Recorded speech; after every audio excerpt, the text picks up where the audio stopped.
You're listening to the Cantina Cast, your home for thought-provoking Star Wars talk. Join Albert and Jonesy in breaking down the latest news, trailers, movies, and of course, your favorite characters from a galaxy far, far away.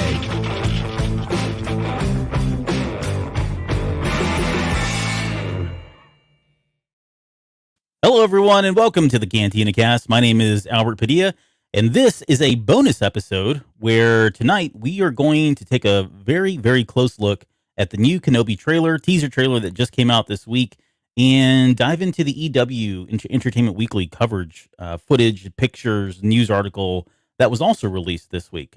This has been a long time coming. We knew it was just around the corner, and if you listened to our Patreon episode last week that we made kind of public to everyone, we kind of hinted that all indicators were saying that this was going to be the day yesterday. That was the 9th was the day that we were finally going to get the trailer, and it turns out that was true. So lots to talk about, and we don't have a lot of other news other than Jonesy's here, and he's going to help me with this, believe it or not. So Jonesy, welcome to the show. How are you doing? I'm doing. There's a first time for everything. Me being helpful for a change. So Stop. I look forward to this.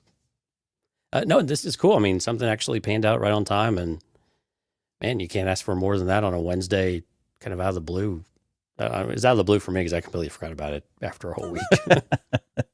Yeah. And I meant to get that show out earlier, and just life got in the way. So it's funny. I think I released it that morning that the trailer finally came out. So hopefully you've had a chance to listen to that one. It's just a bonus episode. It's got myself, of course, Jonesy, and Utini. So Dante DeMille is on. He's been on the show before.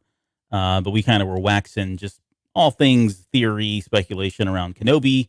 And some of that stuff, I don't know. Well, I get to be determined as to whether or not we got any of that right. I think it's some trending of in the it's right. right. I think it's trending in the right direction. Yeah. Yeah. All right. I mean, some of it makes a lot of sense. So hey, stop it! Don't steal our thunder. I know I have to poo-poo on everything we actually get right. I'm so sorry. Yeah. All right. Well, it's important to be humble, Albert. It is. Humble is good. That is a trait that's worthy of a Jedi. Sorry, yeah. If only we knew one. Yes, and we don't. We don't. But we do know. Oh, let's get into one quick. One quick announcement. Yeah. Oh, yeah. Sure. Oh, so we were really excited to be invited to guest on Tarkin's Top Shelf, which of course, longtime friends of the Cantina Cast with Mike and really coordinators. So Becca and Mark invited us over to talk some High Republic and some. Really the whole first phase, and we only got about halfway through. You and I talked before that show. We did the recording, and we're like, "Wow, this is the show notes just had every single book listed." Yeah, we were like, "Are we really going to go through every single one of these?" Well, more or less, yeah. And so many that we actually had to call it at part one due to time constraints. You guys are shocked. I know that we actually went long-winded. Us? I know, but can you imagine 4 people geeking out about High Republic stuff? I mean, it was doomed from the start, and we were really trying to hurry through some of it. But a lot of fun. Episode 185, I think it's called the High Republic Junket. And so again, Mark, Becca, Albert, and myself just kind of talking everything High Republic, things you've probably heard us super excited about, things that didn't work, but also getting their take on it and having a different perspective and kind of merging those perspectives is a lot of fun. And I tell you what, you are not going to find a person who can remember books like Becca Benjamin. I'm sorry. There's just no one who has a memory like she does when it comes to some of this stuff. Yeah. And so she's incredible to listen to, and Mark's a great host as well, and so much fun. So please go check it out. Tarkin's Top Shelf, episode 185. And we hope you guys enjoy it. And then look out for part 2, which we will do hopefully in the next few weeks to a month, definitely before Celebration. Yeah, we're going to record that one still. And it is very much a retrospective look at phase 1, beginning to end. Is it phase 1 or wave 1? No, phase Which one is it, Albert? Have you made up your mind yet? Yes, it's phase 1. I had to write it. I've got a sticky note. No, I'm kidding. Wait, hold on. You writing it down is actually going to help you remember, because I put the title or the episode number on the top left screen. I know, and week, I screw that up every week too. So, hey. I love you. It happens. You know that, right? I do. But yeah, it is more of a retrospective look at phase 1. So It's a lot of fun. Can't wait to record episode 2 on Yeah, that one. it's really cool to look at it all in totality like that. Mm-hmm. You know, you really can put everything together and move back and forth. It's very, We were it's very so young and dynamic. naive when that launched, and now we're withered and crackling and Seasoned veterans yeah. of Okay. war and Jedi. Okay, yeah. All right. New Patreon subscriber though. We do. Isabel Shaw has joined us, and she is at the $5 tier. So thank you, Isabel, for joining Patreon. Your support and the support of everybody else, honestly, means a whole lot to us and is very, very helpful for us to kind of keep doing, paying the bills for all this stuff that we're doing here. So thank you so much for joining. Yeah, thank you so much. It's we've had a nice little run lately, and you guys are always awesome supporting the show. So we definitely appreciate it. And again, everything you guys give us gets put right back into the show. And hopefully you're enjoying the extra content. If you're interested in joining Patreon, patreon.com/thecantinacast, you can go out there and check out what we have available. And I was intended to post some of the things that we had coming up because we've actually got the next few weeks planned, but this threw a wrinkle into things. So we've got to kind of retool the schedule a little bit here before we get ready for celebration. But Yep. we do have a rough schedule of everything that's going on. So we'll give you guys a little preview here shortly. Yeah, we're not just making this up. We got a plan. We definitely don't make it up on Solid the fly. plan. Ever. No, never, Great. ever. It's going to be perfect. We have a review also that came in. So thank you, Sandwich Guy J. This is Qui-Gon Jay in the chat usually. Yeah. Qui-Gon J. If he's here, hey buddy, thanks so much for going out and taking the time to write this. Let's see. He says, fantastic show, 5 stars. Always enjoy the deep dives from Albert and Jonesy and all the Star Wars content, but especially the books and comics. Hard to find that kind of dedication in podcasting community. May the force be with you, Qui-Gon J. So. Awesome. I'd love Qui-Gon Jay because he spelled my name right. He did. He did. Yeah. A lot of people will spell it Jonesy. Jonesy. Jonesy. It's just Jones with a Y at the end. Yeah. That's great. Anyway, no, thanks for the review. If you'd like to leave us a review, iTunes for you iOS users like Albert, certainly that's kind of the most prominent one. Oh, get that fist down. You don't really care. Yeah, you do. He's a fanatic, folks. But yeah, iTunes is a great place to do it. But really, anywhere you see the opportunity to leave us a review or retweet something on the social medias, it's always appreciated and always very helpful in getting the word out. And if you guys like what you hear, just tell a friend. That's all we ask. Thank you. Yes, thank you. If you don't like what you hear, we'll have you talk to Mike. Yeah. Hey, if you don't know who Mike is, you're lucky. We love Mike too. Ish. All right. Let's want to say hi. Shout out to everybody that's in the chat. Jonesy's writing names down. Hopefully by now. Nope. No? Okay. No, like you, I haven't learned my lesson yet. But there are quite a few people with us here tonight, as expected, given such the big news that we have. Okay. So let's stop yapping here and let's start talking. I want to start with the pictures and the EW article that came out. So I don't know if you guys have had a chance to read the article. There's actually like 2 or 3. There's one primary article that came out from Entertainment Weekly, and then the other ones are kind of smaller, rehashed versions of that one, right? So you don't necessarily need to read all of them. The one that's got the photos has probably the most content. And we're not going to get into the behind the scenes stuff, but it's a very, very good well written article about just how they went out and went after Hayden and what the production looked like, the pre-production work and all of that. We'll touch on a little bit of that here, but please go take the time to read it. Especially if you're a prequel fan, I think this really kind of pulls at your heartstrings just to kind of read all that and just getting that first, first person views, I guess, of like somebody like Ewan McGregor and Hayden Christensen and what it was like to come back on set. They get into all of that stuff, which is really, really fun and phenomenal. So what I liked about it though was the candidness, and it was rather brief, but yeah, that candidness of Ewan after the criticism that Phantom Menace took and how that impacted him and kind of his take on Star Wars. And then the same with Hayden Christensen after episode 2. And so it's really cool to have them open up about that, but also see the resurgence. And you see the cyclical nature of all this stuff, right? Where the kids that grew up with the prequels, all of a sudden they are the ones that they attribute to basically, kind of giving them this energy to even be interested in this kind of project. Yep. And so again, we've kind of talked about this before with the sequel trilogy. In 10 years or so, yes, it's probably going to have a very different vibe to it based on the kids who grew up with this compared with the folks who were our age when the prequels came out. Yep. Our age when the sequels came out. when we were the age of the prequels. There we Yeah, go. I'm tracking. Yeah. I had But to no, get you're my- right. I had to get like my the string out and put the Yeah. nails on the board. Yeah, it's quite tricky. Yeah, no, 100%. Like this is, and we've said again, I don't want to toot our own horn, but we've said this over and over again.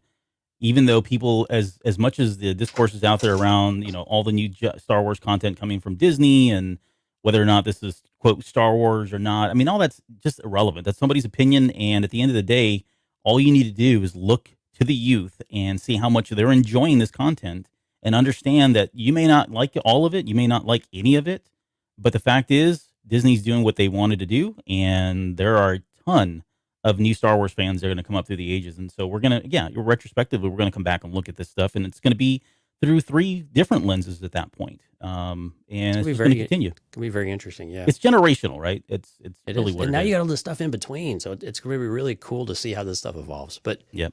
like you said before, we've waxed on a little bit about that. Let's kind of get into the content. I didn't realize this was Entertainment Weekly's last physical issue. Yes. That's No being more, no printed. physical. Yeah, going to digital only after this one. Yeah, And I what a had way no to idea. end. They ended Oh, I with, know, right? this cover here. Well, and strongly recommend you guys go out to Entertainment Weekly and look at the cover, because it's kind of what the High Republic show does with, that you have like at the end of the show here that we do with the 3-dimensional type of look. And they did that with the cover of the magazine. It looks really cool too. Right. So worth a peek. But yeah, in total, just some stats that I pulled out of there. 41 covers is the total. They've done 41 Star Wars covers in the history of the print run of Entertainment Weekly.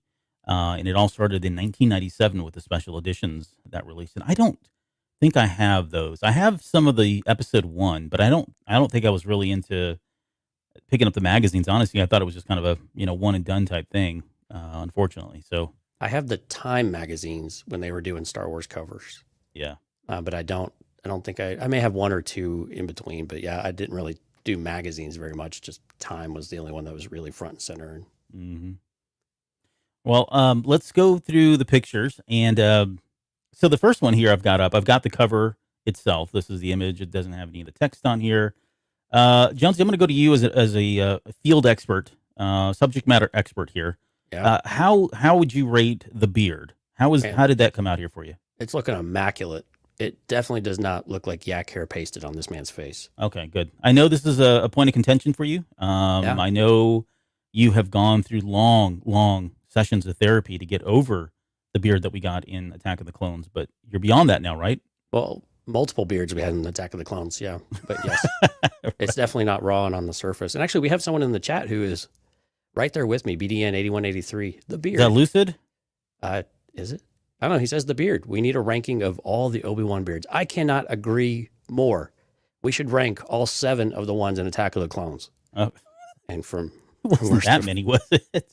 felt like 40. Yeah. Oh, but no, this is looking good. What's actually weird though is that this does not look like the same beard we see in the trailer though. Which is the only critique I have on it. It was a little bit different. This is very much a publicity shot. Well, he knew the movie's coming out, so he combed his hair, got cleaned up a little bit. He does look a little bit scruffier in the trailer, a little bit more withered. Yeah, his This face one looks seems like it's younger been cleaned here, up yeah. too. Do you think in the trailer that they actually, it looked like they aged him a little bit too? You get that impression? We'll talk when we get to. We're gonna Okay. literally go through every frame on this thing. Oh no, I didn't Later. See that. I didn't see that coming. But there is especially when they zoomed in. I think it's on the eyes when he's looking to the little macro binoculars. Yeah. That I saw all the wrinkles, and I thought, man, he does look a lot older and unusually older from what I'm used to seeing Ewan McGregor. Now, some of that may be real, some of that may be digitally done. Who knows how much makeup they throw on him for his movies because they don't want him to look, older. So it's just hard to tell. But Right. But yeah, no, I agree 100%. Yeah, looking good though. Yeah, I like this picture. I love the color, the composition. I mean, it's all just kind of working for me. It almost doesn't look real though. That's the thing. Like the more I look at this, I'm like, this almost seems like it could have been done digitally, right? The resolution is almost too good, and I don't know how to explain that. So no, it's very clean. It's very much a publicity shot. Yeah. So yeah, cool nonetheless. Let's talk about this one because this is the one. This next picture here. This is probably the most interesting of the pictures they had in the article. To be honest with you, Obi-Wan in this cave. Yeah. He's in a cave, presumably on Tatooine. Looks like he's got a pillow there, so he's been either crashing or sleeping. Maybe this is where he goes to, watch Luke for whatever reason, and then he heads back to his place, or maybe he doesn't have his, little hut that we see later on in episode 4 yet. I don't know, but nonetheless, it does look like it's nighttime. And I think the one thing that got everybody kind of thinking when you look at this picture is he talking to somebody, and who would he be talking to? Yeah.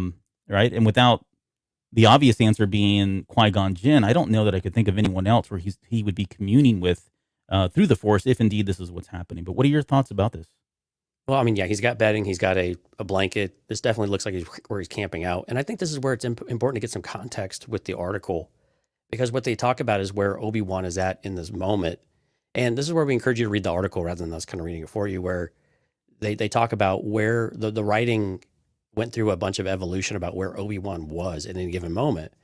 And where we saw him at Revenge of the Sith was the beginning of this low period before we see this kind of resurgence. And Kathleen Kennedy wanted this very much to be a more positive, uplifting story. And so this story is going to be that changing. And so we're going to see Obi-Wan presumably rock bottom-ish, if you will, and then having to transition into this stage of hope and of what the next 10 years will look like, which will presumably take him to his hut and, make himself a little life, maybe a little wife, that kind of stuff. So, but yeah, in the case specifically though, I thought it was important for context.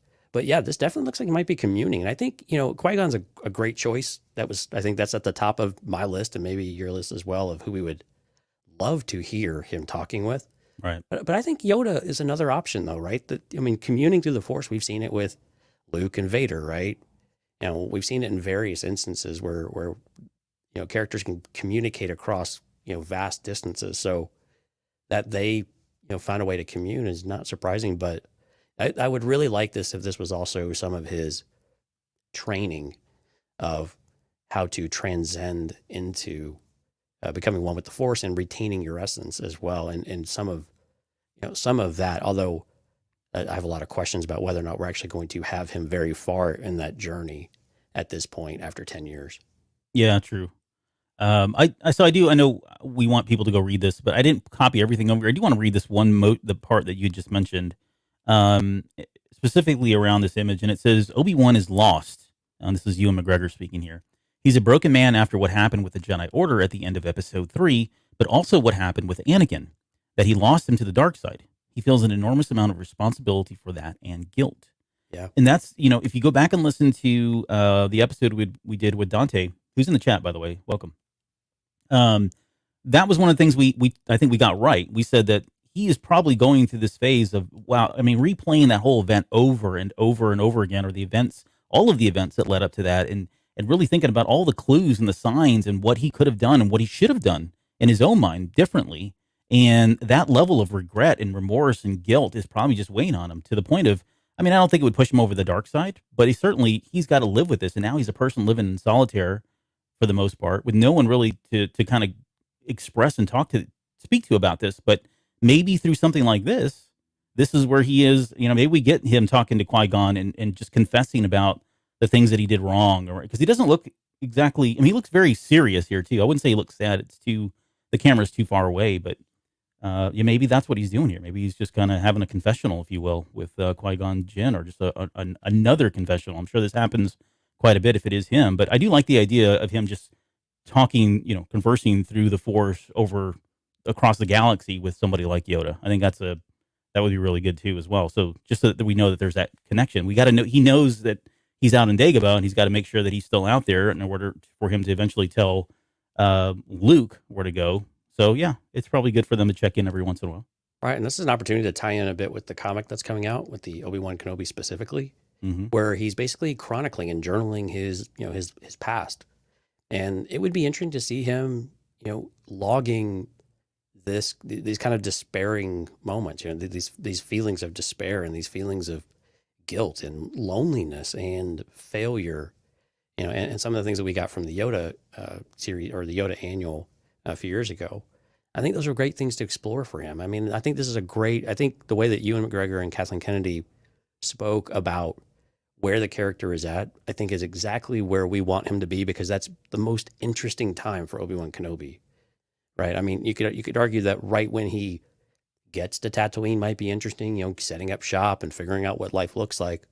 But really, it's after you've been there for a while, after you have settled in and the monotony and, you know, finally admitting to yourself, just having that time with yourself and sitting in it, you know, and understanding everything that went wrong, where your part was, picking it apart, going through the stages of grief, you know, and then also, then you just get bored and you just have nowhere to go with it. And I think that's the most exciting part of this. And then something triggers everything to go wrong, but it also starts to lead you down a better and brighter path, like we have here with the whole hope survives type of angle. Yeah. Here, there's that meme of the guy that's standing behind the tree in the yellow suit. You've seen that one? And this is what this looks like. I wanted to put those up side by side, but he's, you know, Right. he looks like he's waiting for something. But all joking aside, again, I can't tell. Some of these look like they were publicity shots, right? This is definitely a publicity shot. Okay, I'm with you on this one. This one definitely feels like that's what it is. It's just the amount of open space here. I was like trying to look to see, is there an Easter egg or something hidden in there? But there's not that I'm aware of. But there's I want to bring up another quote here. That was, let's see, this one is by, crud. I don't remember who this one was. I think it's Kathleen Kennedy. Oh no, it was the writer. We'll get into that here in just a little bit because I do want to talk about, what was his name? Tolby, Jacob, yeah, Joby or something. Joby. Okay, we'll get to it. I can't read my notes right now. But there was a quote from him, and he says that there's passion to him. Speaking about Obi-Wan Kenobi. Joby Harold. Thank you. Joby Harold is the guy who wrote he along with Deborah Chow wrote the script story, whatever, and for Hossein Amini had a first take. This went through an iteration of writers as usual. But he says there's a passion to him. And when we get to see him, and when we get to see him again in A New Hope, he is the Zen master. That was a story I wanted to understand. What happened to Obi-Wan between the guy that Ewan had brought to life and the guy that Sir Alec Guinness brought to life? That's pretty intriguing. And without getting into the gory details of the article, there was a repitch of the story. And this is what Jacob Cope, oh my goodness, what is this dude's name? Said, Mr. Thank Harold, you, Joby. Joby Harold said, hey, this is my idea. So they actually kind of went a different direction.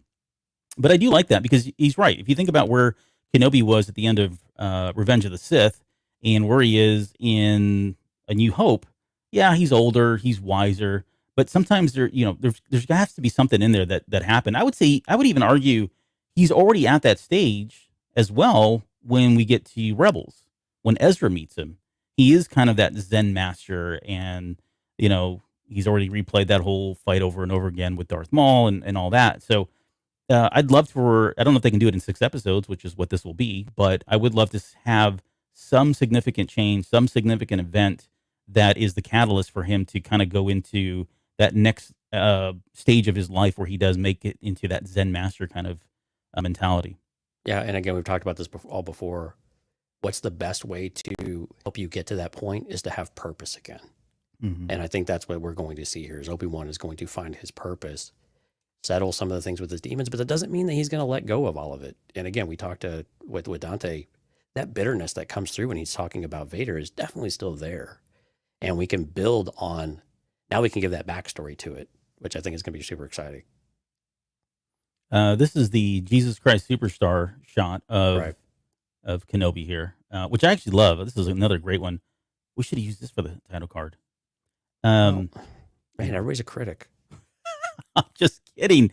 No, you do a wonderful job, Jonesy. You do a wonderful job with the. I'm not patronizing you just a little bit. You do a wonderful job with the title cards. Okay. This is from my comments earlier, isn't it? Yeah, it is. Okay, fair enough. We're even now. But again, another publicity shot on this one because this feels like it's like, what moment is this where he's just holding it?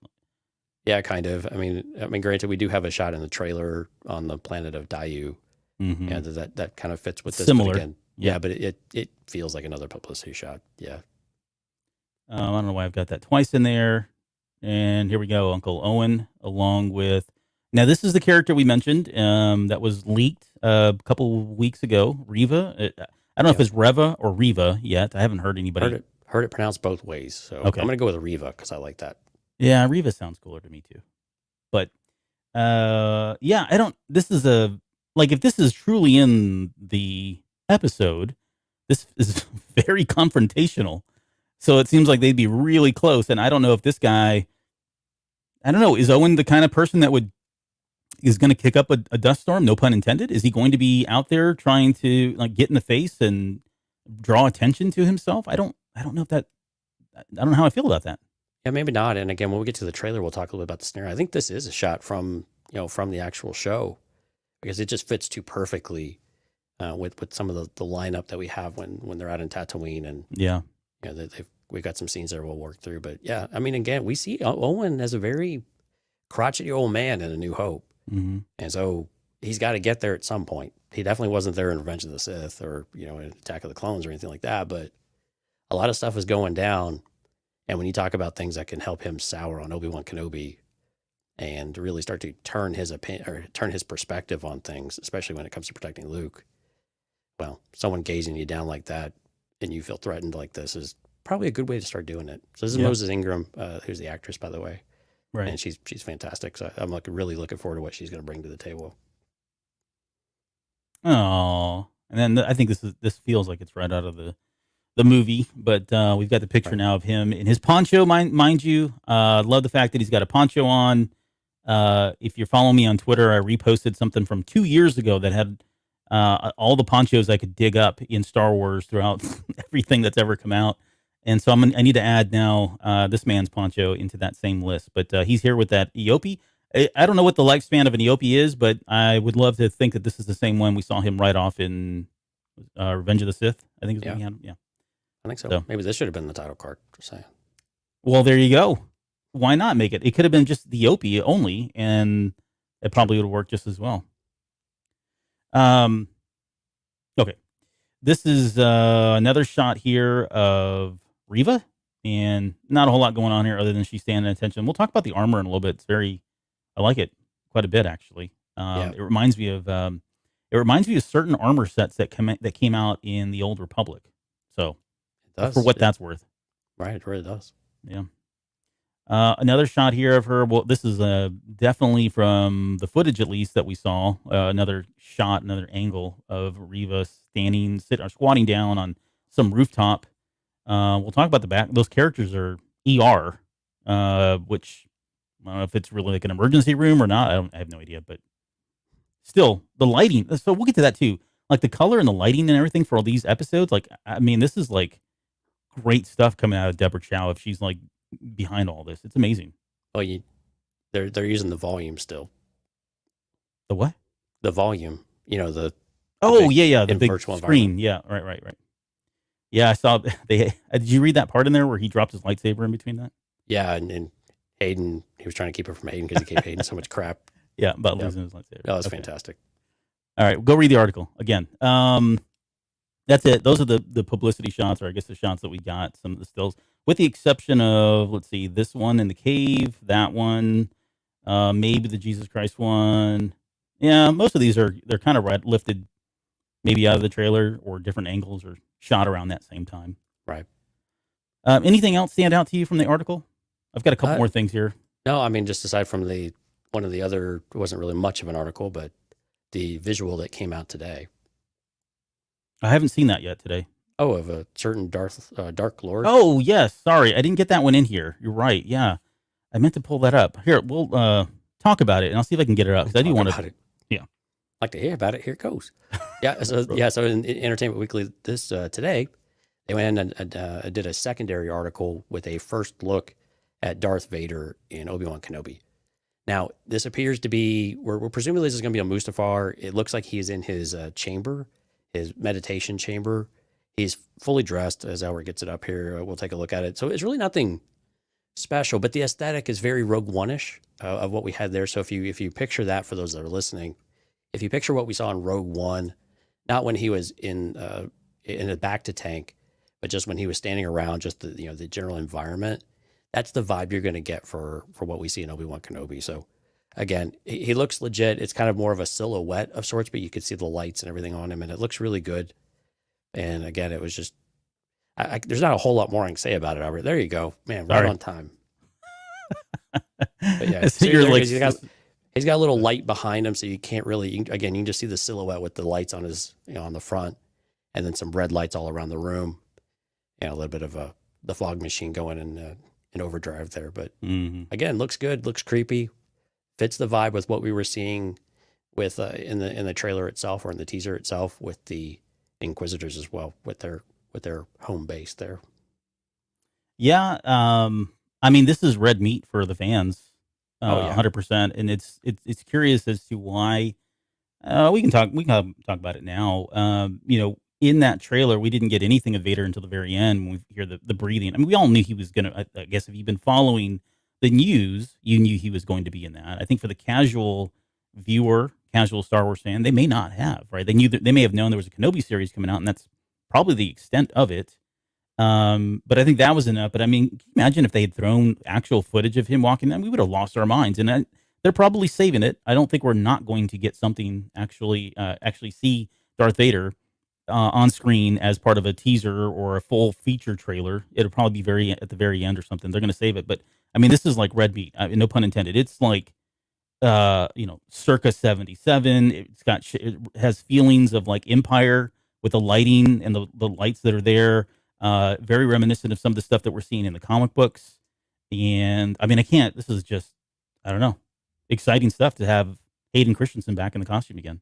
It is. And this is another one where you'd want to go read some of the article of the reaction that, Hayden or Ewan McGregor comes on set and there's a crowd of people and maybe the bit of the hubris of Ewan McGregor, like no one's paying him any mind. He's like, what is going on? He's like, usually when you come on the set, there's, stuff going on and they recognize, all that good stuff. And then he sees Vader walk around the corner or come into view. And of course, it's Hayden in the Vader costume. Yeah. And he's like, all right, well, that was pretty blank and cool. I could see why that definitely draws a crowd. Yeah. I'm way secondary to the mythos of Darth Vader and just the impressiveness. And then Deborah Chow had a nice little comment in there that Hayden felt like he was twice as tall as she was in the costume. And he probably was too. Yeah. Probably so. I don't know how. I mean, Hayden's a pretty tall guy, but I don't know how. I thought he was only like 6 foot or something like that. Yeah, only. Well, yeah, for you and me, that's a big deal. Yeah. So there are a couple of things that were in the article as well. They made mention of James Earl Jones. Just tease that the word is still out. No one knows for sure if he's going to be coming back and voicing Vader. At 91 years old, we've talked about how he doesn't sound exactly like Vader anymore. But given what we had from, Boba Fett, why couldn't they do some kind of synthetic thing or use his voice and just tweak it? I mean, heck, I can probably do it here right now and audition if you let me. Yeah, I mean, that's the thing. You can euthanize it up. Euthanize it. Sorry, that was really bad. You can youth it up, right? Or youth it down. I don't know which one it is, but you can just make it sound a bit more youthful.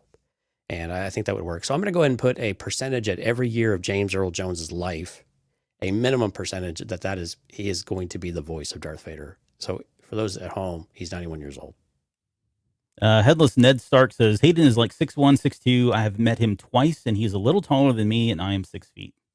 So both of you guys are very small. I get it. And no, that's tall. So yeah, I mean, you put him in that. You put him in some like boots to rise him up. Get him some Gene Simmons boots and exactly platform shoes.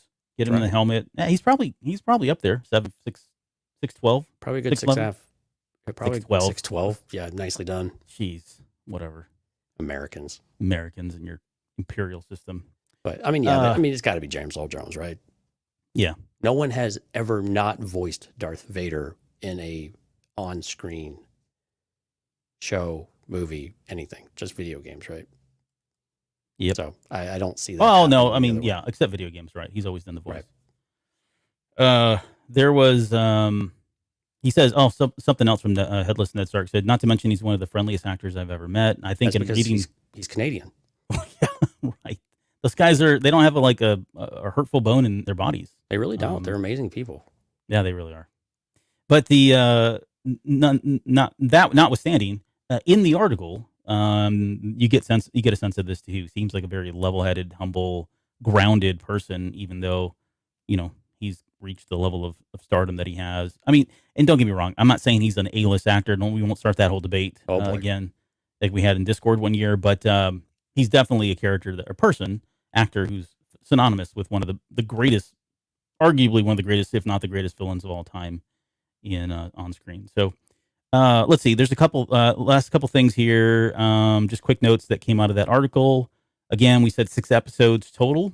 10 years to they said it's almost the exact midway point between episode 3 and episode 4. The story that we're going to get is some bits and pieces of what was left over from the movie. So there was a movie, and that was kind of the worst kept secret in all of Star Wars back in like 2018, 2019, whatever that was. Right. And they went ahead and they've repurposed some of it, but for the most part, this is a new story that was written by Jacob. Well, yeah. The original, the movie was written Joby by Harold. Yeah, there you go. Hussein Amini, I think, wrote the drafts of the movie. But again, like you said, it was a very different feel for it too. And so I think they were having some problems, and we kind of got this impression way back then too of, what's the deal with Kenobi and why is it taking so long? And granted, Solo, whatever happened with Solo was also a big contributor to it as well. But also, they just couldn't feel, and it came out in the article, they just couldn't get the right feel for for the story they were trying to tell. And so I imagine they did pull elements from that, because this thing's gone through, I think, 2 or 3 writers, even since then. And so everyone kind of picks it up and puts their own spin on it. And even when they started filming, they had to make a bunch of changes too, because again, some things work, some things don't. And you have to go with what starts to feel right. And that's where someone like Deborah Chow and her experience is really important. Along with, and someone might like this, but along with Kathleen Kennedy's experience with what is going to work and what's not going to work. Right. And we could be as critical as we want about KK, but at the same time, she has a ton of experience as an executive producer, as a producer. So her voice is welcome in the room for a lot of these, for all of these folks about what is working and what's not working. Yeah. Speaking of Kennedy, she did chime in on, I think there was a question that was posed to her about having cameos and people show up from other series. And I think she kind of set the record straight and said the characters that we see in The Mandalorian are kind of from that era, so that we shouldn't expect to see those characters pop up in here. Now, mind you, we're many years before that. But this is part of what she's calling the prequel trilogy era. So there is a possibility we could see cameos or characters from that particular set of movies and Clone Wars and all that. Her exact quote said the debate about whether we should do that or not carried on for quite some time. Everybody within our creative team has strong opinions, and all of our fans have strong opinions.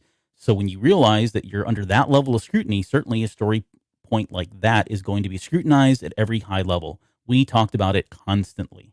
So it's good to hear that they are thinking about this stuff, right? It's no longer we can't pull a character out of TV or we can't pull a character out of a comic. I mean, that's definitely on the table now. I think it's right. Just a matter of it makes sense to do it from a storyline perspective and not because, it's a character from a comic book or, it's just a character from a novel. That's not the case anymore, which is, we've seen clear evidence of that so far. Yeah, and again, it speaks to the difficulty when you have material before and after, and you're trying to fix something in the middle, and how difficult that is, but also the amount of care that you have to put into it, because you're talking about the original trilogy folks, and you're talking about the prequel trilogy folks. And those folks don't always get along too well either. So you're really stuck in the middle with a character that people pretty much universally love. They universally love the 2 actors that played Obi-Wan Kenobi in live action. We also love the one that did him in voiceover as well. Yeah. But I think it speaks to that it's important to them. And I hope that people take away from that line of the article that, yes, they really do care what people think of the story that they're going to tell.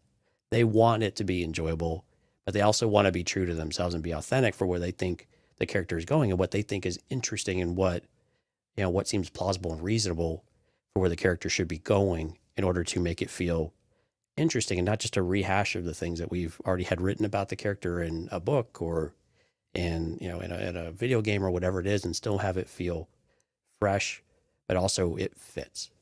And so I hope people take some level of comfort in that they really do care and they really do spend a lot of time talking about that. Same as we see with the Project Luminous folks. Yeah, no, that's a good point. They speak to the exact same things at times. Right. Let's see, Joby Harold at one point says the Empire is an ascendancy.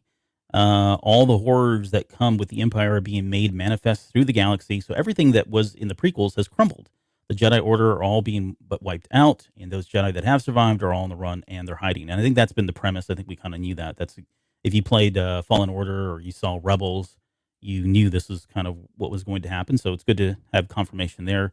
And then the last thing I had here was just on Reva, where Harold said that she will contribute to the legacy of Star Wars villains in a really interesting way. It's really exciting for me to bring a female villain, and to have a dark side woman is in a very significant role. So what are you taking from that comment? I know we'll talk a little bit more about Reva when we get to the trailer, but what about that comment do you kind of lift from that? And try to keep it in like 100 words or less. Okay. Counting, go. Yeah, legacy of Star Wars villains in a really interesting way. When I read that, I think I fell back to what we had theorized around Reva being somebody who's got psychometry as some level of. I think later on, I forget in that article or somewhere else, I think they've already established that she is force sensitive. Okay, so let's just get that out of the way. And we probably should have talked about spoilers. I apologize, but if you're listening to this and you're okay with that. Hopefully you've watched the trailer. Yeah, hopefully. Well, it's official, so there are no. Yeah, spoilers. exactly. No, I mean I know but yeah. So it's so she is force sensitive.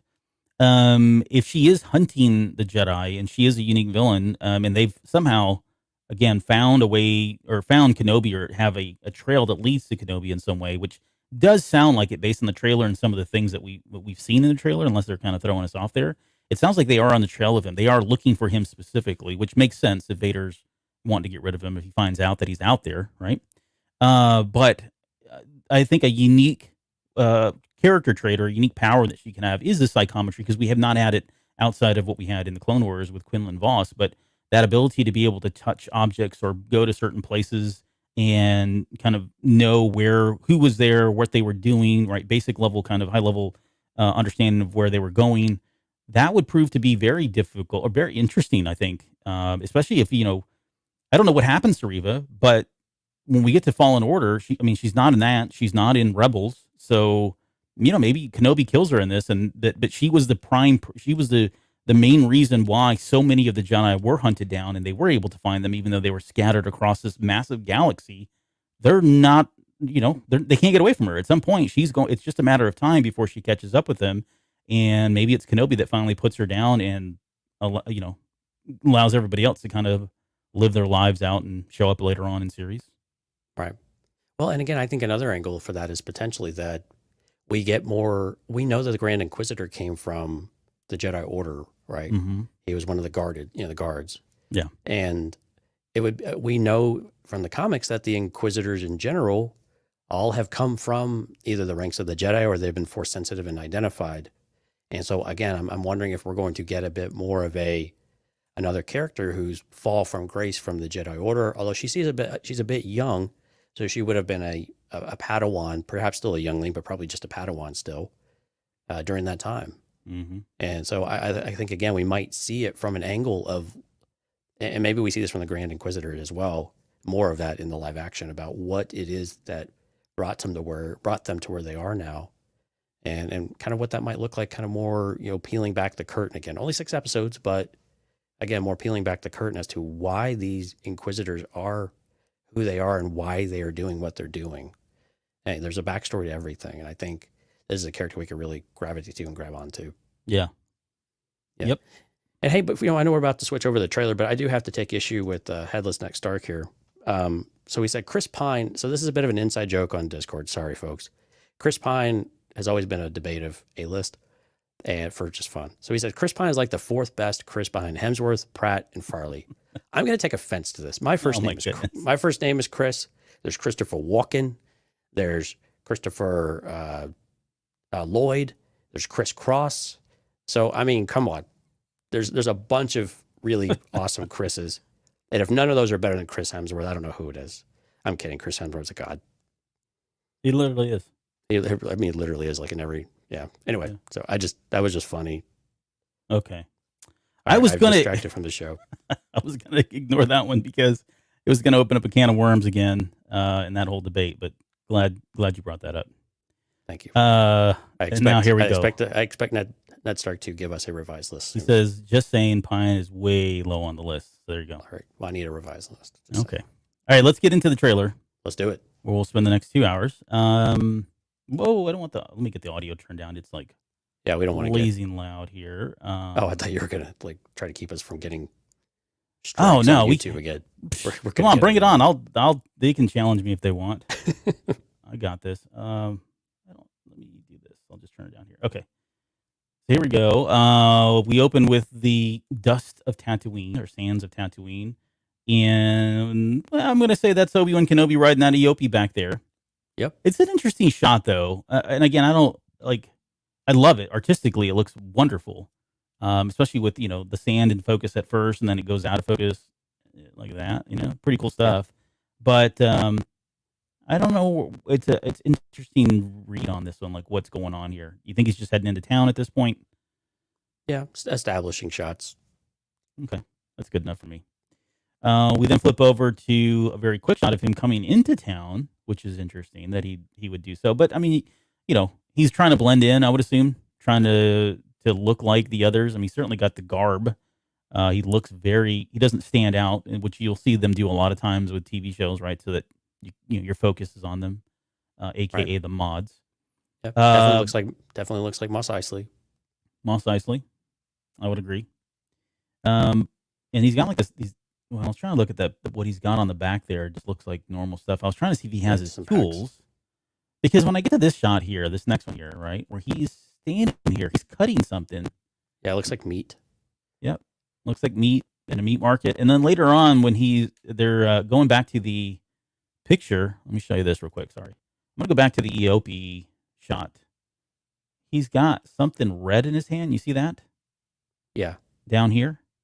And I'm just wondering if this is part of if he got some of this meat and gave it to the Eopie or whatever. I don't know what they eat, honestly, but possibly. I mean, it could be a job. It could be his. I don't think they just leave the meat out for people to come and slice a cut for. But this could just be what he's doing, and it could almost be like a, with all the people walking by, it almost seems like a, kind of like a soup kitchen type of line. Mm-hmm. And so I'm wondering if there's something along those lines, which would very much fit for someone who's trying to be undercover and kind of play it low and low key. Yeah. And that's exactly what I was thinking. Like, this does feel like, especially if you look in the background, there's like this scaffolding that's up here, this rudimentary like scaffolding that's been built. Right. So if he's gone into some kind of just trade, even if it's just food service, I mean, my goodness, how blending in would that be with the crowd? You're just a line cook or somebody that's just handing out portions of food as these workers are coming in for their lunches, right? And that's what it looks like. They're kind of like in a lunch line or heading into something. So this could be his undercover bit here. Well, and again, I mean, a little bit later on, we get the Grand Inquisitor, talking about what it means to be a Jedi and how they just can't help themselves. They have to do good. And this could be an example of where he's still trying to give back, even if it's in a very rudimentary way. Mm-hmm. Okay. Here's him, I guess, leaving back, I would say, after the job's over. It looks like the sun's starting to set based on the shadow, the lighting. Looks like he's heading back out of work here.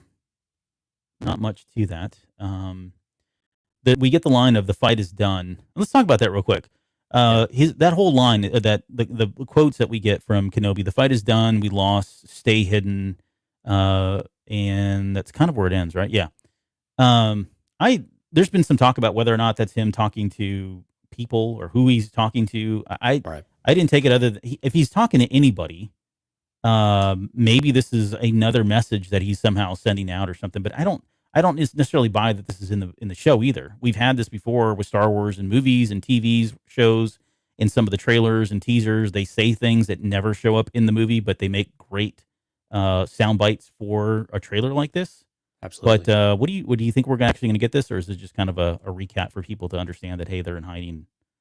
I mean, yeah, there's an argument for both sides. I would like for this to be in the show because, and again, the reason why people are coming to that conclusion is because there is a certain echo when he's saying the lines, right? And so it sounds like he's in that cave that we saw on the Entertainment Weekly article, and that he is speaking to someone. So I like the idea. I think the stay hidden aspect of it is disconnected from those first two lines. from the wars, or we've been defeated, we lost, all that good stuff. Right. Those seem like they're together, but the stay hidden part seems like something else. And again, it could be part of a message, but again, why would he be continuing to broadcast new messages if he's trying to stay hidden? That doesn't make a lot of sense to me. But again, I would love the idea that he is communing with someone. And again, this again speaks to the despair that we hear Obi-Wan in, where, yeah, we did lose, but you could also hear just the loss of hope in his voice as well. Yeah. Yeah, and this feels like it's the calm before the storm. I mean, these shots here, everything, I would imagine this is kind of in that first episode, and we're just kind of getting a slice of life for him and what the mundane life of Kenobi is until stuff really starts to happen. The next shot is arguably one of my favorites, right? I mean, the fact that we know he's sitting here looking down over the Lars homestead, stalking, with his little Mac. No wonder you like it. Yeah. Inside joke there on that one too, but and so sorry. No, you're fine. Here's the shot. I don't understand why people are still debating whether this is Luke Skywalker. I mean, come on, how much more obvious does this need to be? It is the homestead itself. You've got two people walking out, and you've got a kid up there, and we know the kid's 10 years old. So stop with the conspiracy theories. This is definitely Luke Skywalker pretending he's in a pod race, I would assume, or just kind of looks like it. Yeah, with the goggles that very much look like the ones that, not exactly, but kind of similar to the ones that Anakin wore. Are they similar? Are they similar to the ones that he had in the cutting room floor footage where he has the goggles hanging around his neck? Or no, that was a hat. No. Yeah, maybe not. If anything, they look like the goggles that Han's wearing when he's doing his repairs in Empire Strikes Back. Empire, right.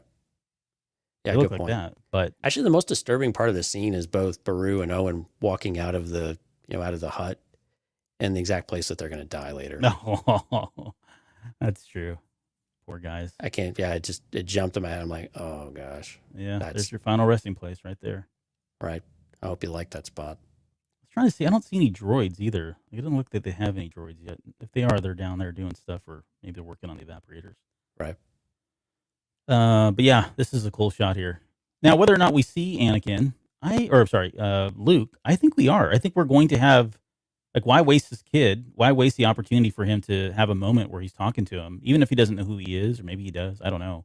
But I mean, if we're going to get Beru, or we're going to get Owen in the show, then why wouldn't we get that scene when he comes home or whatever, and Luke's there and all that? I mean, just do it.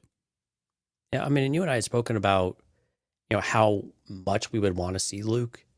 And I think where I kind of stand on it is I would like to see him in the background, maybe not as much in the foreground or something where he gets kidnapped and as be on the nose about that. I really still like the idea of, well, we'll talk about it here in a minute, so I don't want to get too far ahead of it. But I don't know that I want it to be about Luke Skywalker and about trying to chase and that kind of thing. No, yeah, I still really want it to be Obi-Wan Kenobi.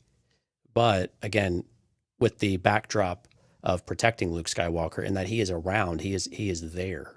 Mm-hmm. But even if he's not necessarily part of the actual story, but I'm with you. I mean, Beru was not really in the teaser much at all, so I'm not sure how much she'll be playing in the in the show itself when we see Owen actually in the square later on. Have they officially announced her too as a cast member? Yeah. Okay. So yeah, yep. I imagine we get some, but they'll probably, we'll see all of them. I'm going to leave that out there. I'm pretty sure she's wearing in this video you're showing right here. I'm pretty sure she's still wearing that 70s swag that we saw in the New Hope. It's what it looks like, doesn't it? Yep. A little vest there, a little denim, bell bottom pants. They're Luke is just jumping up there. I thought he was already up there, but you can see him. He pops up. No, he's jumping down in that one. No, I'm going reverse. Oh, okay. So he's not on it, and then he jumps there. He's on it. And then he gets into the. Now that we've addressed Luke Skywalker's mounting procedures onto the hut, simulating a pod racer. This is where we get the Lucasfilm logo, the sands of Tatooine scrolling across, and I want to talk about this too. Here's what we mentioned earlier. Ewan does look a lot older here. Right. But maybe not. I mean, he's 50 years old, I think, is what I saw, right? So He is, but I mean, his eyes are droopy. You know, there's a lot more wrinkles. I think they did age him a touch, Okay. but I mean, it could. I mean, you could be very right. I mean, he is, but again, I think he always looks pretty young when I see interviews with him, and those interviews are not that old. Yeah, he's got to go from this look to what we see in A New Hope in 10 years. Yeah. So, I mean, come on, let's just stop pretending this is going to happen, right? It's just fine. It's fine. It's just that we had different actors and all that. Just go with it, okay? And again, immaculate beard right here. Yeah, for sure. He grooms daily, at least, with the saber, just to show off. And then here comes the Grand Inquisitor's shuttle, which we've seen before, which is cool. I'm trying to remember. Yeah, this aesthetic of the two prongs is very prominent throughout this trailer, and with the design of the shuttle, you know, the facility. What is this? Is Nauru, I believe. Yeah, the planet of Nauru. Yeah, it's a moon, I think, or something to that effect. I'm trying to remember from the Fallen Order game. But we see this two prong that's all in an emulation of Vader's castle. So you could see the influence and the prominence of that design language of what represents Vader. Yeah, what represents Vader in this period of time, and we see it both on the outside of this facility as well as on the inside. Yeah, we'll get to that in a little bit here too. Even the chamber that he sits in, the way it comes down, those look like inverted. You know, the same logo, the same shape is there, and another architecture, which is also really cool that they've incorporated into stuff like that. But right, but yeah, this is the headquarters. There's a shuttle on there too. I saw that. See on the left there. Mm-hmm. It's got a Lambda class shuttle. Yep. Yep. Maybe Vader's there too. Yeah, it could be Vader. I think those were only for like the. Well, I think they were for at least by the time of the Empire, they were only for the highest of the high kind of. Yeah, for ranking official type things. Right, yeah. to get toted around in. So it's possible it could be one of them. Yeah, there's going to be a Lego set of that one. Oh, wait, before we get to the Inquisitor here. Yeah, so this is Nauru, I think the planet. And if you played Fallen Order, you know this is the headquarters of the Imperious Inquisitor. What is it called? The Inquisitorius. Inquisitorius, thank you. Which is where Fortress they all kind of come together. Yeah, Fortress Inquisitorius, I believe. Yep. Yeah, you actually swim up to it underwater, I think, right? Mm-hmm. Something to that effect. Yeah, we'll get to that here in a little bit too, because it's at the very end of the game that you see it. I don't remember exactly how far into it, but yeah, this is where everything goes down. This is where they hold Jedi. This is a prison. It's where they train. It's all those things. So this is, you know, Vader spends time here as well. Yeah, and if you look at that outside, you see the red. Mm-hmm. It's very reminiscent of that image we saw of Vader in EW, mm-hmm. with the red, you know, just red lights kind of sprinkled throughout. Yep, similar tones and colors. Yep, all being reused here. Black. All black. Okay, and then we get to the GI himself, which is our first view, I guess, of a live action Grand Inquisitor. He doesn't look like the one from Rebels. I wouldn't expect him to. His head is a little bulbous. Yes, I would agree. I don't necessarily have a problem with it, though. I guess, I mean, come on. I mean, it's like, you know, especially after now with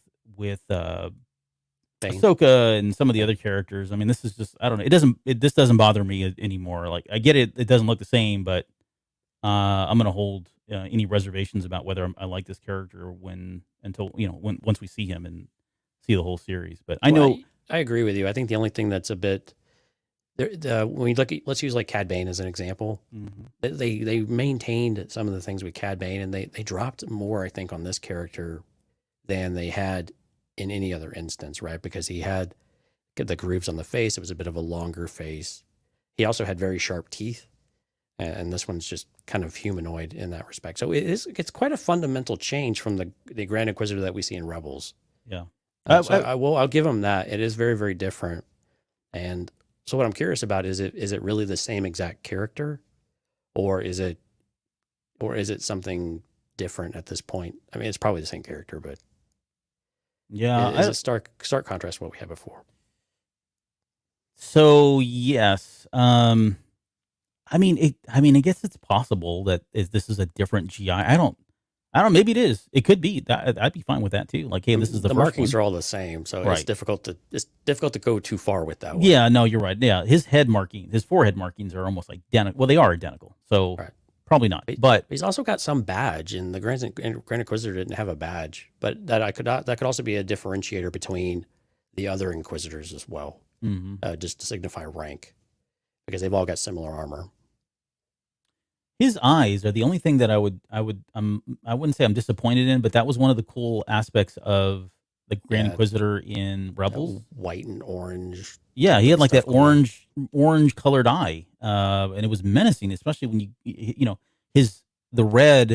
He had more red, I think, around his face down here, more red up on top with his little markings there. But that contrast with those eyes and the white, that was like the really, and then like the teeth, like you mentioned. So, I mean, does the look change things? Yeah, probably. But I don't know. I guess it's But it's all going to come down to the performance. If the exactly, performance, yeah. if the performance works, and I got to be honest, the line delivery that we have through this part of it is really, really good. Hmm. You know, it's really good. So I'm encouraged by the way that the lines were being read, and we'll just see how the character comes about altogether. You know, and to see if it works, and we'll be the judge of it after after we get a few episodes.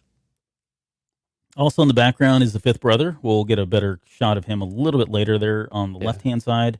I think you And also then, see Reva there on yeah, the right. to the right down There there, she you can see is. Reva standing. Who's this guy here? Any thoughts? He looks like he could just be maybe one of the workers with Kenobi. It's the modifier. It's Thundercap. I wasn't expecting that, but yes, maybe you could be right. I don't think you are, but you could be. But this guy looks like he's just I don't know, average Joe. Maybe he had some contact with them, and Riva found him, and now they're you know doing the Spanish Inquisition here. The sorry, that's a Monty Python joke, but maybe they're just interrogating him to find out where he is, or maybe they're after somebody else. I don't know. Everybody seems pretty nonchalant back here, though, too. Like, this guy doesn't care. He's drinking his drink. That's not going to bother him.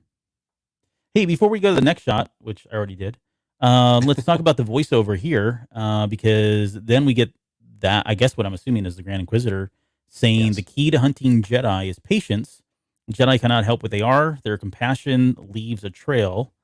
And then the Jedi code is like an itch, is where that ends. Which is good writing. I like that. Right? It's an itch. You got to pick at it. They can't help themselves. And we talked about this too on that episode that we just did, where there are probably things that he's doing that are giving him this moniker of an old wizard, the old hermit that lives out in the desert, and people are spooked by him because of the things that happen when he's around. Even if because maybe he's using the Force to do minor things and that kind of thing. So, the fact that they're kind of speaking to, at least to the fact that he can't help but help other people, whether or not he's using the Force to do it, well, I guess we'll find out. But that's definitely kind of what they're going off of and what they're using to chase down the Jedi that are still in hiding, is that compassion that they have. Right, and it's definitely the Grand Inquisitor. By the way, it was in the closed captions. Oh, okay, all right, well. Yeah, I mean, it was a far-fetched if it wasn't, but yeah. Let's see. Okay, then let's see. We get to this shot. Like a transport. Yeah, he seems very bothered at this point too. So I don't know if this is like maybe after that had happened. That confrontation with the Inquisitors or some point, or maybe he sees them in town. He gets out of there before things get close, and he's traveling. But he definitely looks like there's a lot on his mind. I mean, you can see it there. Or he's really sleepy. I don't know, but yeah, I mean, it could also be him going to work, too, from the Junlin Waste or from wherever he's coming from, and they've just got some sort of steam type train that hauls people in from the outskirts of town. So it could be something along those lines as well. I don't remember Tatooine having a tower in anything like Rebels. Even the old role-playing game, you can see it here in the background. That's a very, very big structure. If you look at just the perspective and how far away we are. I think we may have had one in Mos Espa or something taller than normal. But yeah, you're right. That is very different. That's enormous, whatever that is. But nonetheless, I mean, like I said, this could be the town. So I don't know if it's not if it's not Mos Eisley, which I don't think it is, because again, that's what I meant. I don't remember Mos Eisley ever having anything this like a spire of this size.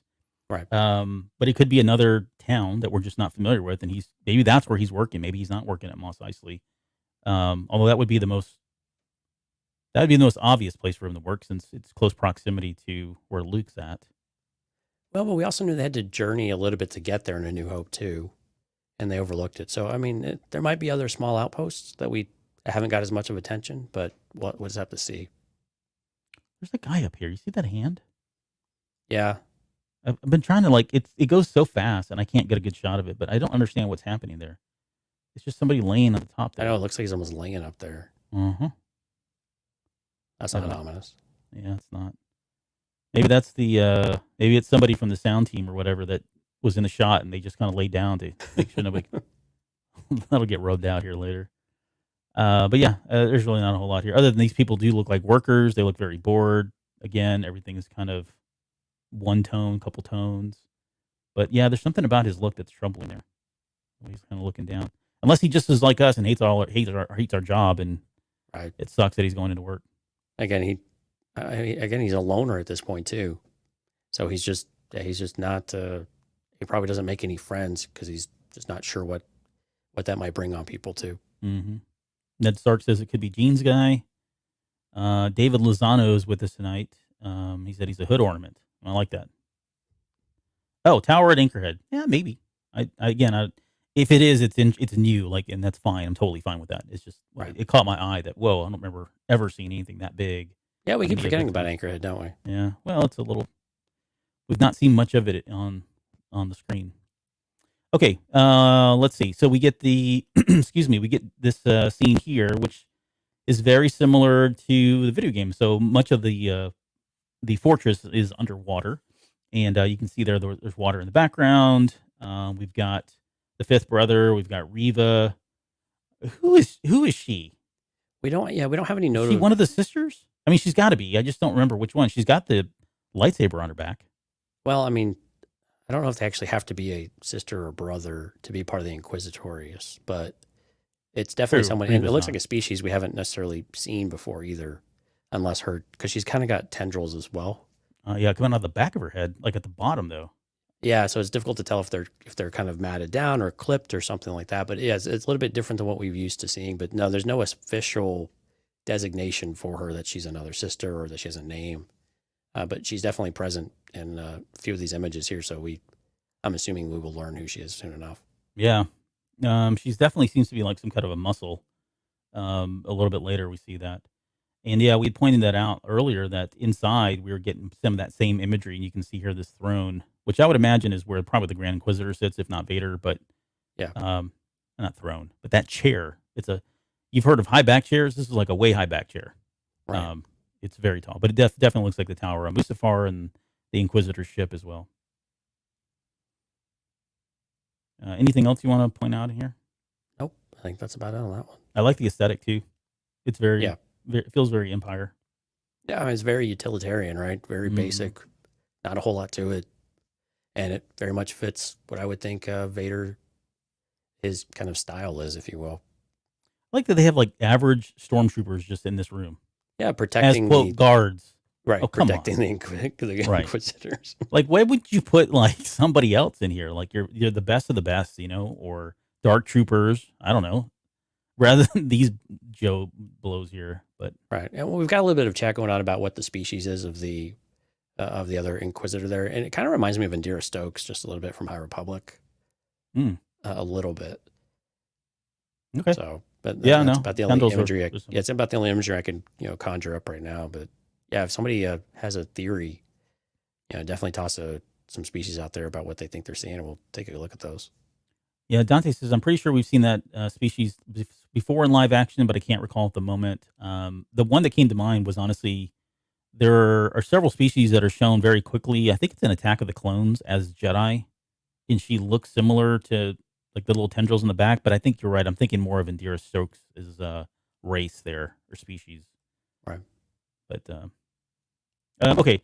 And there's definitely somebody, I'm going to assume, has just been hung as a public showing here. Are they hung or are they being suspended by the Force. I mean, they're Well, pretty still.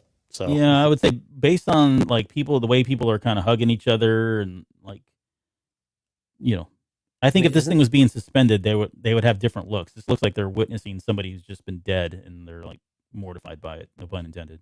yeah, I mean, it's just kind of that's I don't know. I don't know how to feel about that in Star Wars about someone being hung. But then again, we've had spikes through stormtrooper helmets too. So, Mm-hmm. but something about a hanging just seems odd. Yep. We'll have to see. He I mean, died we've with his definitely boots seen on it if he's in- dead.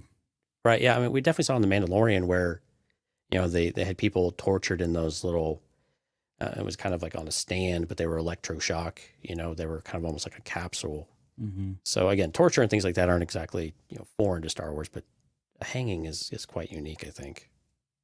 Oh, he could be impaled. I mean, we don't. I think he's dead. How about that? I don't know Yeah, how he's he died, but Whoever it is definitely not moving. he's not moving. He's dangling. So people are keep saying it's Cal. I don't think they would. It's not Cal. You're right. They wouldn't do No. that. I think it's in every other Joe person. Yeah, I think it's just exactly. Somebody who probably had information and didn't want to give it up or was protecting him. Who knows? And they made an example of him, which is seems very Empire-ish for them to do. So Right. I think that's going to be the case. And again, it could be whoever that person was that the Grand Inquisitor was, interviewing, not interrogating, but just interviewing. Yeah, this guy here. It could be. I mean, because if they think he's hiding information and they don't like what you have to say, here's the price you pay. Yeah, this guy right here. So if you know something, you better speak up. Sir, can we see your boots, please? I'd like to, if you could just lift your left leg there. Right. That'd be nice. No? Thank you. Okay, thank you. I think you're right. I think that's him. Sounds good in my head. Headcanon works for me. Yep. And then, here's where we get that confrontation. Like, I mean, could Uncle Owen be more standoffish? I know, He is right? here, You talk like, about someone in a pretty assertive posture. He's got his hands on his hips. And she's got her lightsaber out too. Oh, yeah, she does. So that's her lightsaber that she's, kind of brandishing there. Yeah, man. I mean, he's, So take this scene, right? When she's turning to him, looking directly at him. He's got his little attitude with his hands on his hip kind of thing. Got his sass going. Kind of sass going on. And then you couple that with the Entertainment Weekly image where they're kind of face to face. And it's putting together some kind of a story. So I just don't know.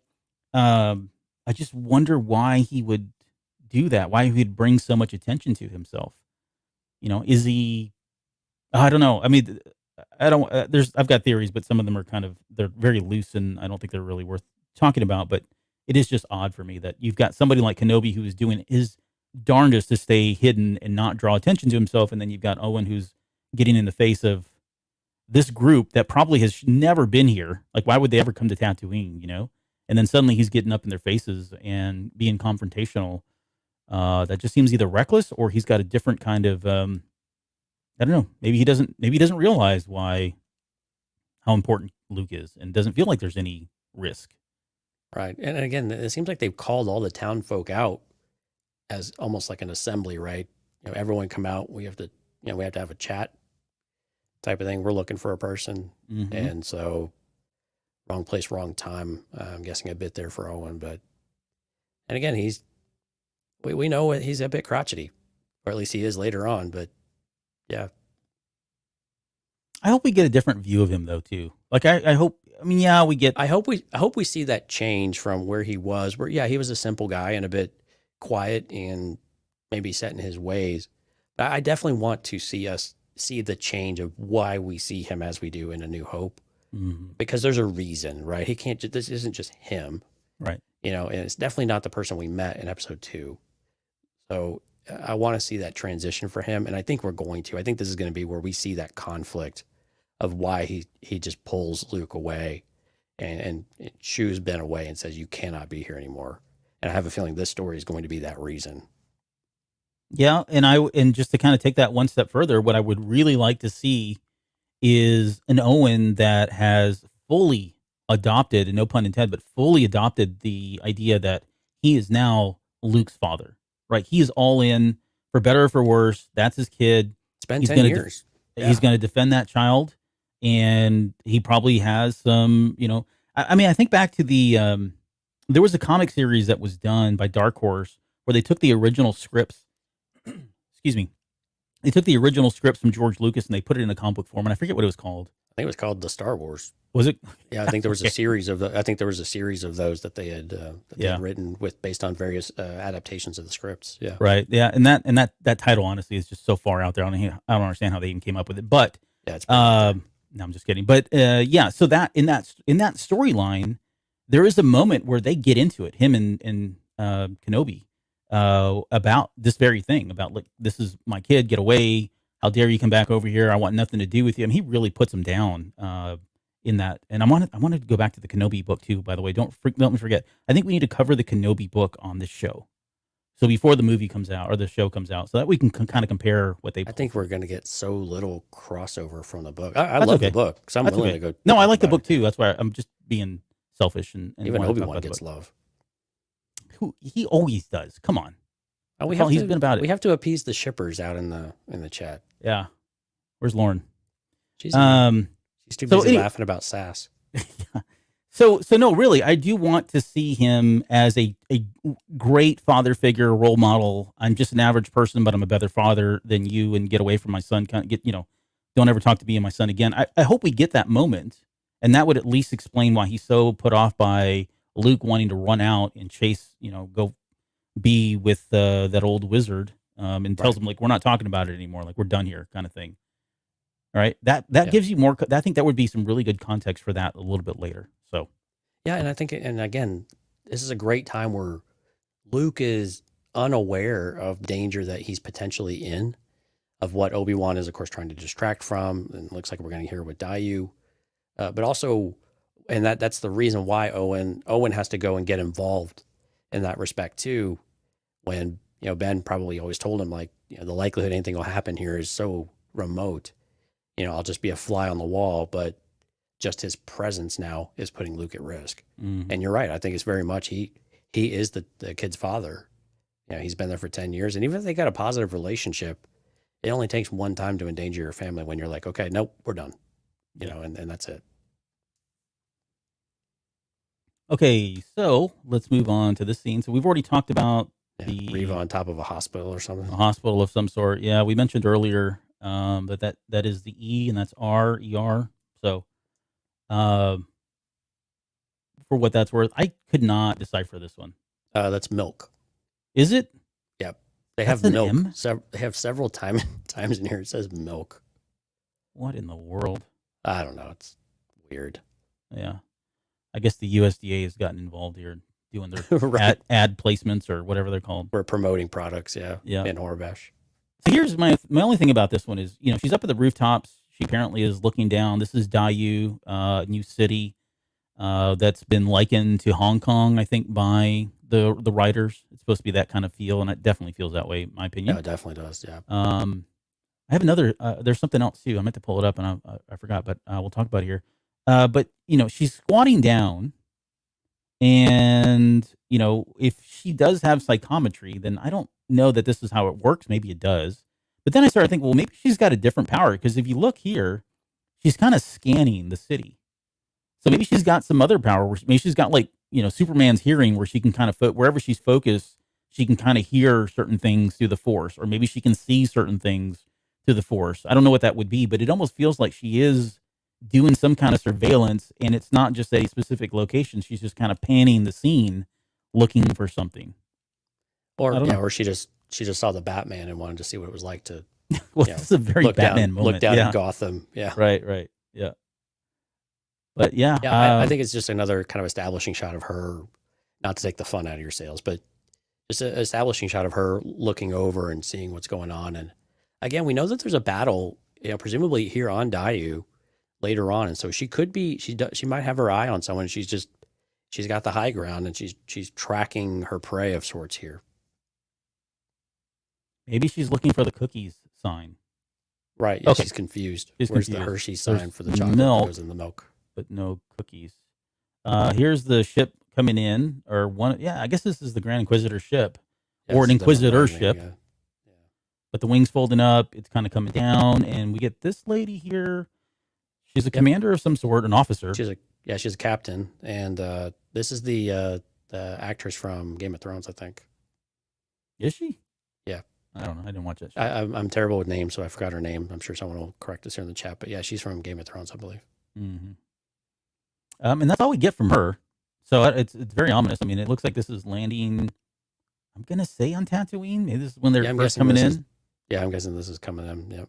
But I don't think this shot is her from coming off that ship because she's out here in the desert of some sort or out. And I mean, there's green. Yeah, there's stuff. Yeah, Indira Varma is her name. Thank you, David. Yeah. So I don't think this is, I don't think it's Dayu. I don't think it's Tatooine. I mean, it could be Tatooine. I'd be very surprised since there's very little green on Tatooine. Yeah, I mean, there's grass and there's tree limbs. Yeah, yep. It seems like unlike either location. So she's got a blaster drawn. So, I mean, she looks like she's coming off a ship of some sort, though, too. Yeah, she doesn't look super happy.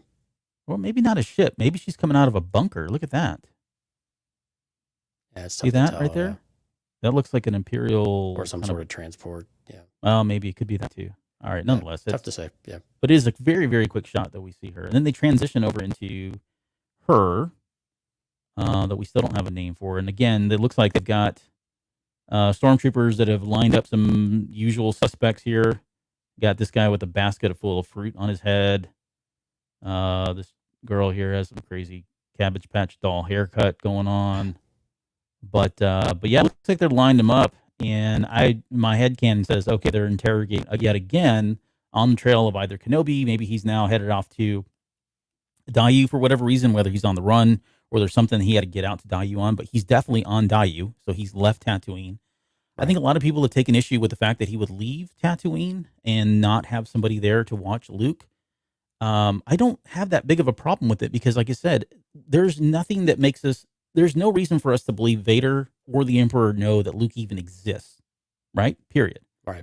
So he is hidden by, he's like, it's hiding in plain sight, if you will, but it's security through ignorance. They just don't know. So yes, it's risky for him to leave Tatooine, but at the same time, like, what's the risk other than him getting run over by a bantha or joining a pod race and crashing his pod? I mean, I don't know that there's anybody that's going to come looking for him.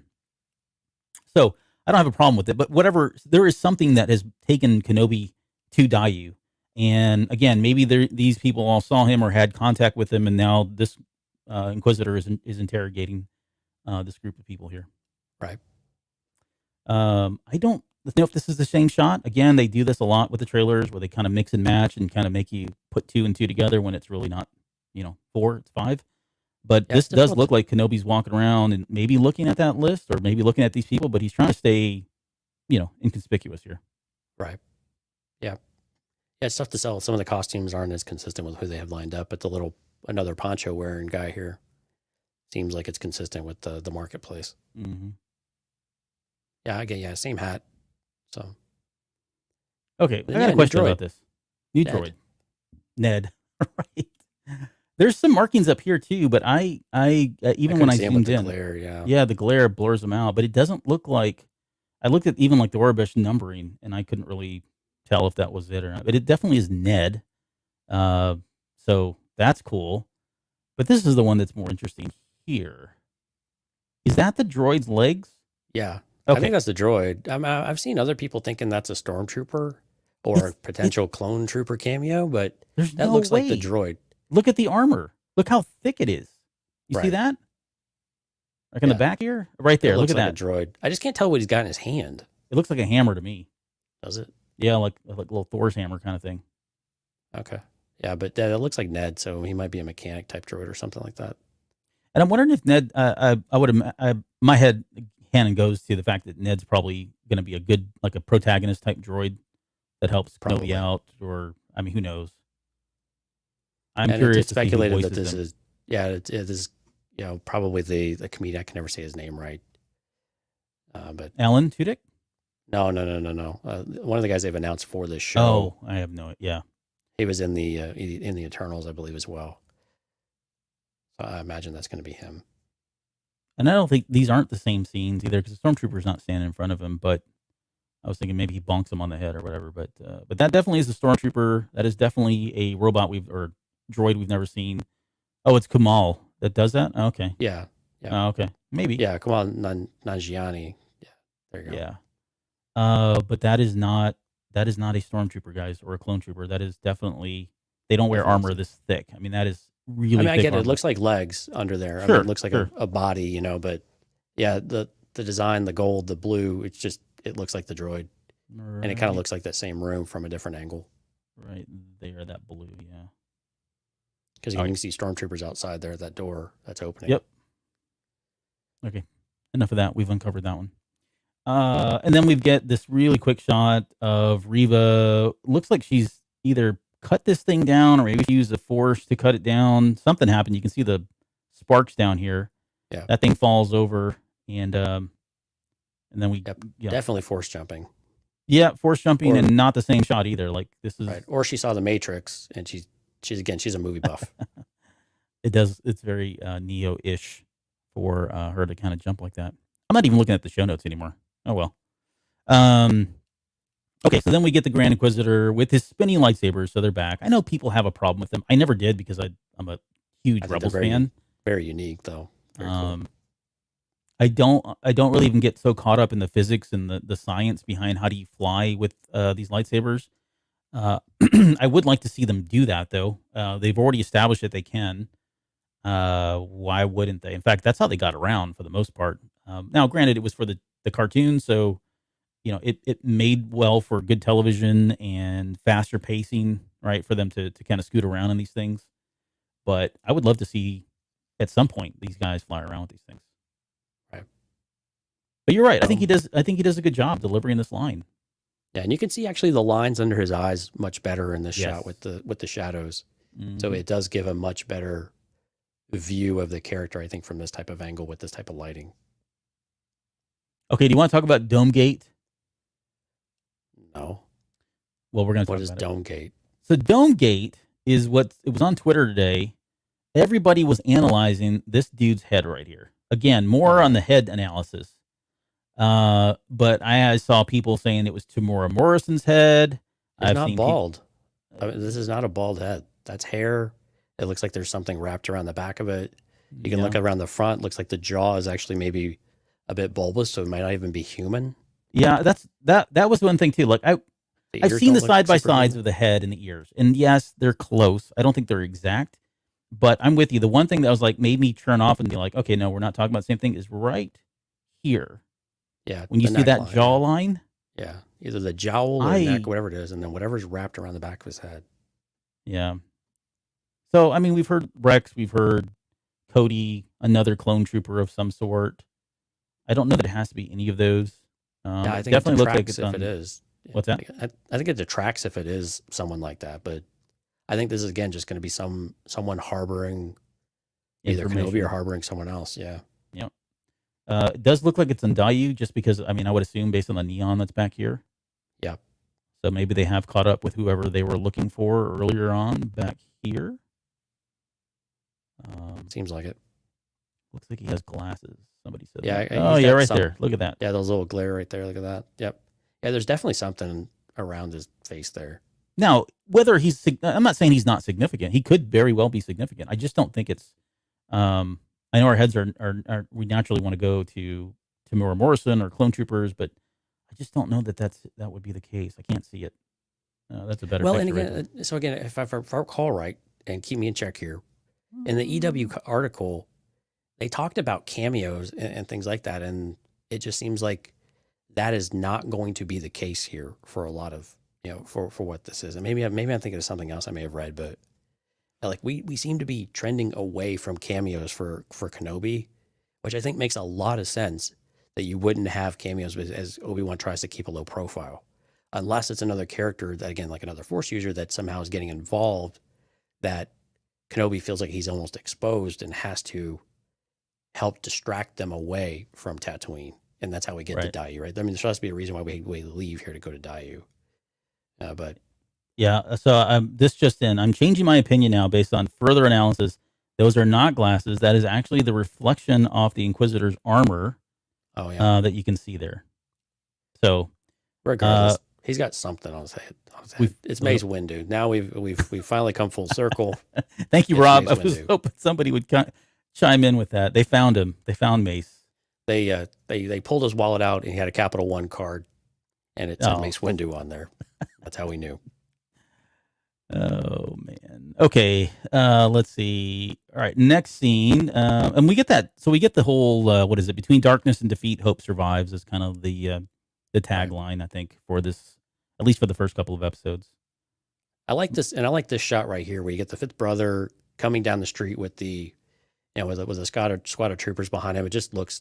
I mean, this looks like Tokyo and Hong Kong, and just the lights and everywhere. And they say milk in here too, and Mark. They say all sorts of words in here, but yeah, there's milk like twice in here. Yeah, I was gonna go through the process of doing that, but someone else has already done it, I'm sure. And I know there's nothing hidden in here. This is supposed to be meant to be just a cityscape and with Orbish everywhere, but there are not going to be any clues. You'd be correct. I think of the ones I've read so far, it was pretty generic, nothing really crazy or fun. Yeah. What do you think? So now that we've already talked about the look of the other characters, I mean, this one's a little bit different too. It is. He looks more. No, go ahead. almost like a flat type of face. This is the guy from Fast and Furious, I believe, the actor. So he's definitely wearing something of a prosthetic or some type of mask on his face. But I think with the fifth brother, I mean, you had a lot more latitude because most of his face is obscured. Mm-hmm. And again, he was a bigger guy anyway, and you have the hat. And so I think with this one, you have a little bit more latitude because most of him is obscured. So I think this is going to be okay, and it looks fine. I think to me, a little bit different still, but again, right? You have to allow for differences when you go live action. You're just not going to do it exact, verbatim. But I think it's close enough. And to be fair, like I want to, there you go. Sung Kang is the name of the actor. To be fair, I just want to say, I get what people are saying. Like there's the inconsistency. I think is what bothers people, and I'm not saying I'm in this boat, but I see their point. The inconsistency when you've got some characters that make it over are almost like identical carbon copies, very minor changes, and then you have others that come over and they're changed and almost, I would say drastically. I think it's a level of perception, really, a point of view. But with somebody like the Inquisitor, yeah, I can see where it's a very drastic change where other characters that have been come over are not. I saw a lot of the comparisons to some of these alien species from previous movies and TV shows or whatever, and they look very different now. You could explain that as, well, we all don't look the same, right? Number two, those characters probably look that way because they did nothing but stand in the background, and they weren't required to run around and do flips and jumps and stunts and all of that stuff. So, what you can do with Togrutas and that are just standing there stationary, you can do a lot. You can get really intricate with the design and the look. But the minute you put them on live action and expect them to move and do those sort of things, there's got to be some allowances that have to happen, right, for that to kind of to play out. Unless you go CGI, but right. And a great example is go look at the Cantina from A New Hope, and look at the different types of species and everything they have there, and then go look and see how they've been brought to life in other ways. The Duros is a really good example. If you go look at what Shriv looks like or Cad Bane, and you look at the Duros there, it's not really all that. I mean, there's some similarities, of course, but the coloring, the eyes, I mean, it's just very different, from what we evolved to later on. So yes. But I think it also speaks to just how much people love Rebels and how much people love the content, and also how much face time they had to where they were really central characters to the story, and they have been represented in not only TV shows, but also in books and in comics and other visual media too. I think it just kind of contributes to that they are very prominent in our mind. And these are the stories that we've enjoyed for the last 10 plus years, Yeah. Okay. This is you blink and you miss it kind of thing, but this looked to be 2 escape pods of some sort. Yeah. I think this is Obi-Wan and Yoda actually leaving after Return to Revenge of the Sith. Is actually my guess. Yeah. I'm with you. Because it kind of looks like Yoda's pod from Revenge of the Sith a little bit. Yeah, I think you're right. It has some similarities at the very least. It's difficult to tell. It really goes by fast. But that would be cool. Again, if this was more of a flashback moment, you get a discussion, then you see them go their separate ways. Or and it picks up like right there. Like that would be really great to start off with that. Right. Yep. Okay. This person looks to be on the run. Right. He's coming in on a slide. he seems like he's. I mean, maybe he's a threat that she pulls out her lightsaber. Maybe it's for intimidation. What if it is a Jedi of some sort? He's got some markings on his hand too. Yeah, I kind of thought it was Owen at first, but no, definitely not Owen. I'm trying to look at the boots. If this is the guy that's hanging there, it's hard to tell. Bootgate. Yeah, you can't really tell. Back and to the left. But again, it could be. I mean, this is the scene I was kind of thinking of in that same moment, right? Mm-hmm. They find someone, he's on the run, they think he knows something, they make an example of him. Yeah, but again, is this who they're hunting? Probably not. And again, it's kind of more the question of like, how do they get off at Tatooine now then? Is it an action sequence where they have to take off and there's there's truly a thing? And how does Obi-Wan get around at this point too? So, I mean, we know he had to be able to transport to Tatooine in some way. So does he have a ship hidden or what? I mean, maybe it's that shuttle thing he was on here. Yeah, quite possibly, yeah. But again, she's got a different lightsaber than the rest of the Inquisitors too, though. Yes, she does. So just kind of a more traditional, yeah. She doesn't get the spinning stuff. This guy over here on the right, this old dude, he looks like that same guy that we pointed out earlier. I don't know if this it does. That red this looks like the same. Yeah, this looks like the same little, I don't know what you want to call it. Cafe, cantina. Yeah, it kind of seems like a cafe, doesn't it? Right there. Hold on, sorry. That area. See, look, there he is. He's got that same yellow cup in his hand too. Yeah, and again, like you said, you can still see the awning back there. You can see the curvature. So it's definitely the same building.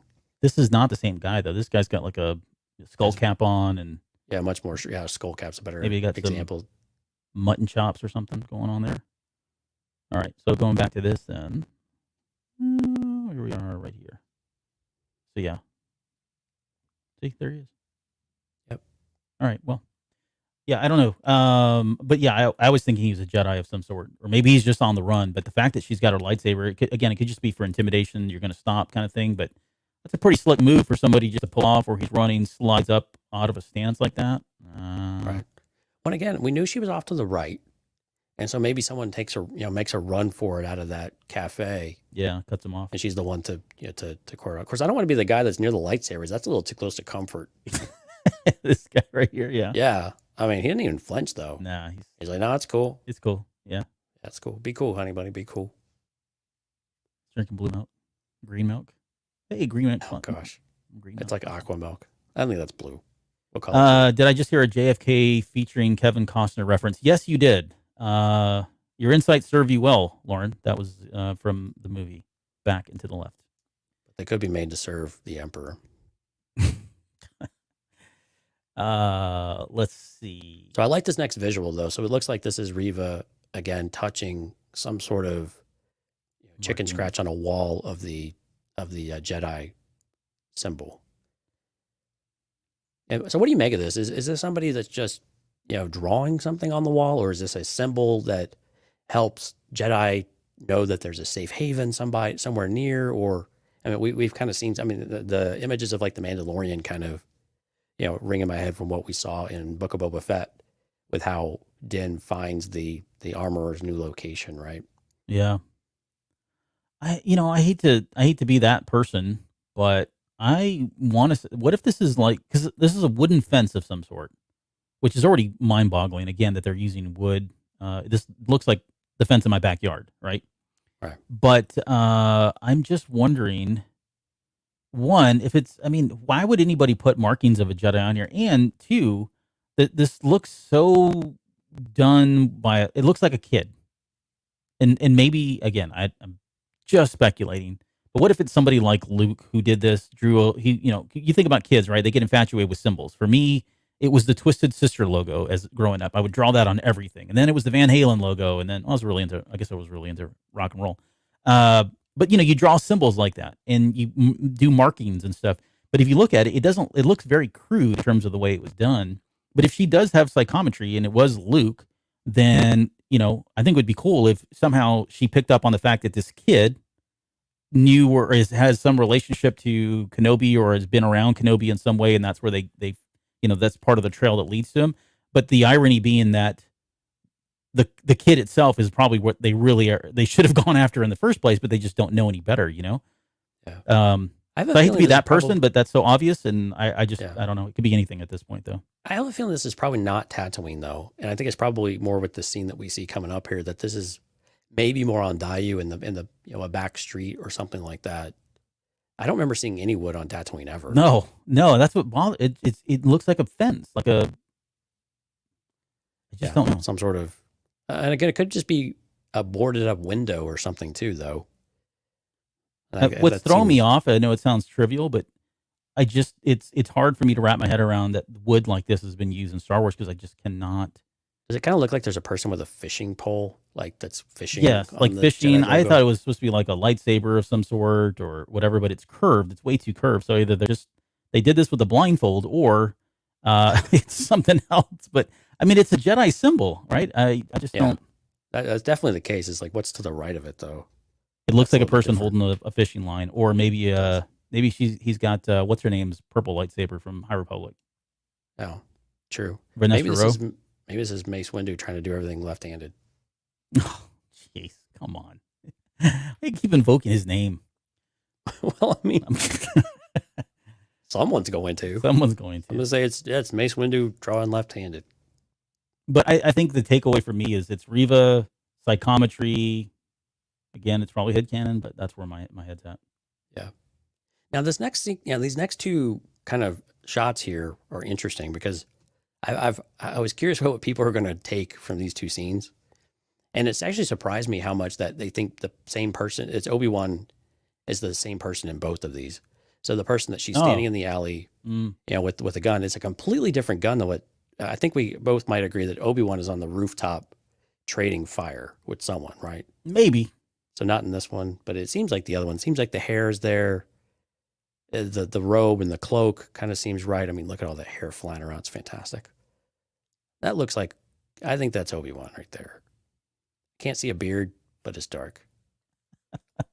It's Alden Ehrenreich. It might Oh, be. It's my Han goodness. Solo. There we go. Is that Han's gun, right? Oh, come on, guys. But, so anyway, I think they're two different characters though, because that's a very different gun right there though. And that's not the DL-44 though. It's not, but I'm just laughing because I'm sure they're making that. They're just poking fun. No, it's not the same gun. It's I don't think this is Obi-Wan here. I think this is probably this could be Obi-Wan. It would make sense at this point.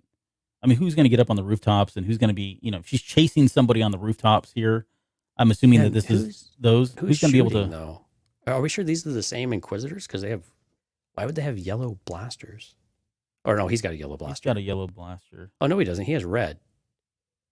They have Yellow. I can't tell because you're going back and forth too much. I can't tell what's coming and what's going. All right, I'll play it in real time here. Hold on. Okay. Okay, So he's got the red, and people with yellow blasters are firing at him. yeah. I don't remember the Inquisitors having guns.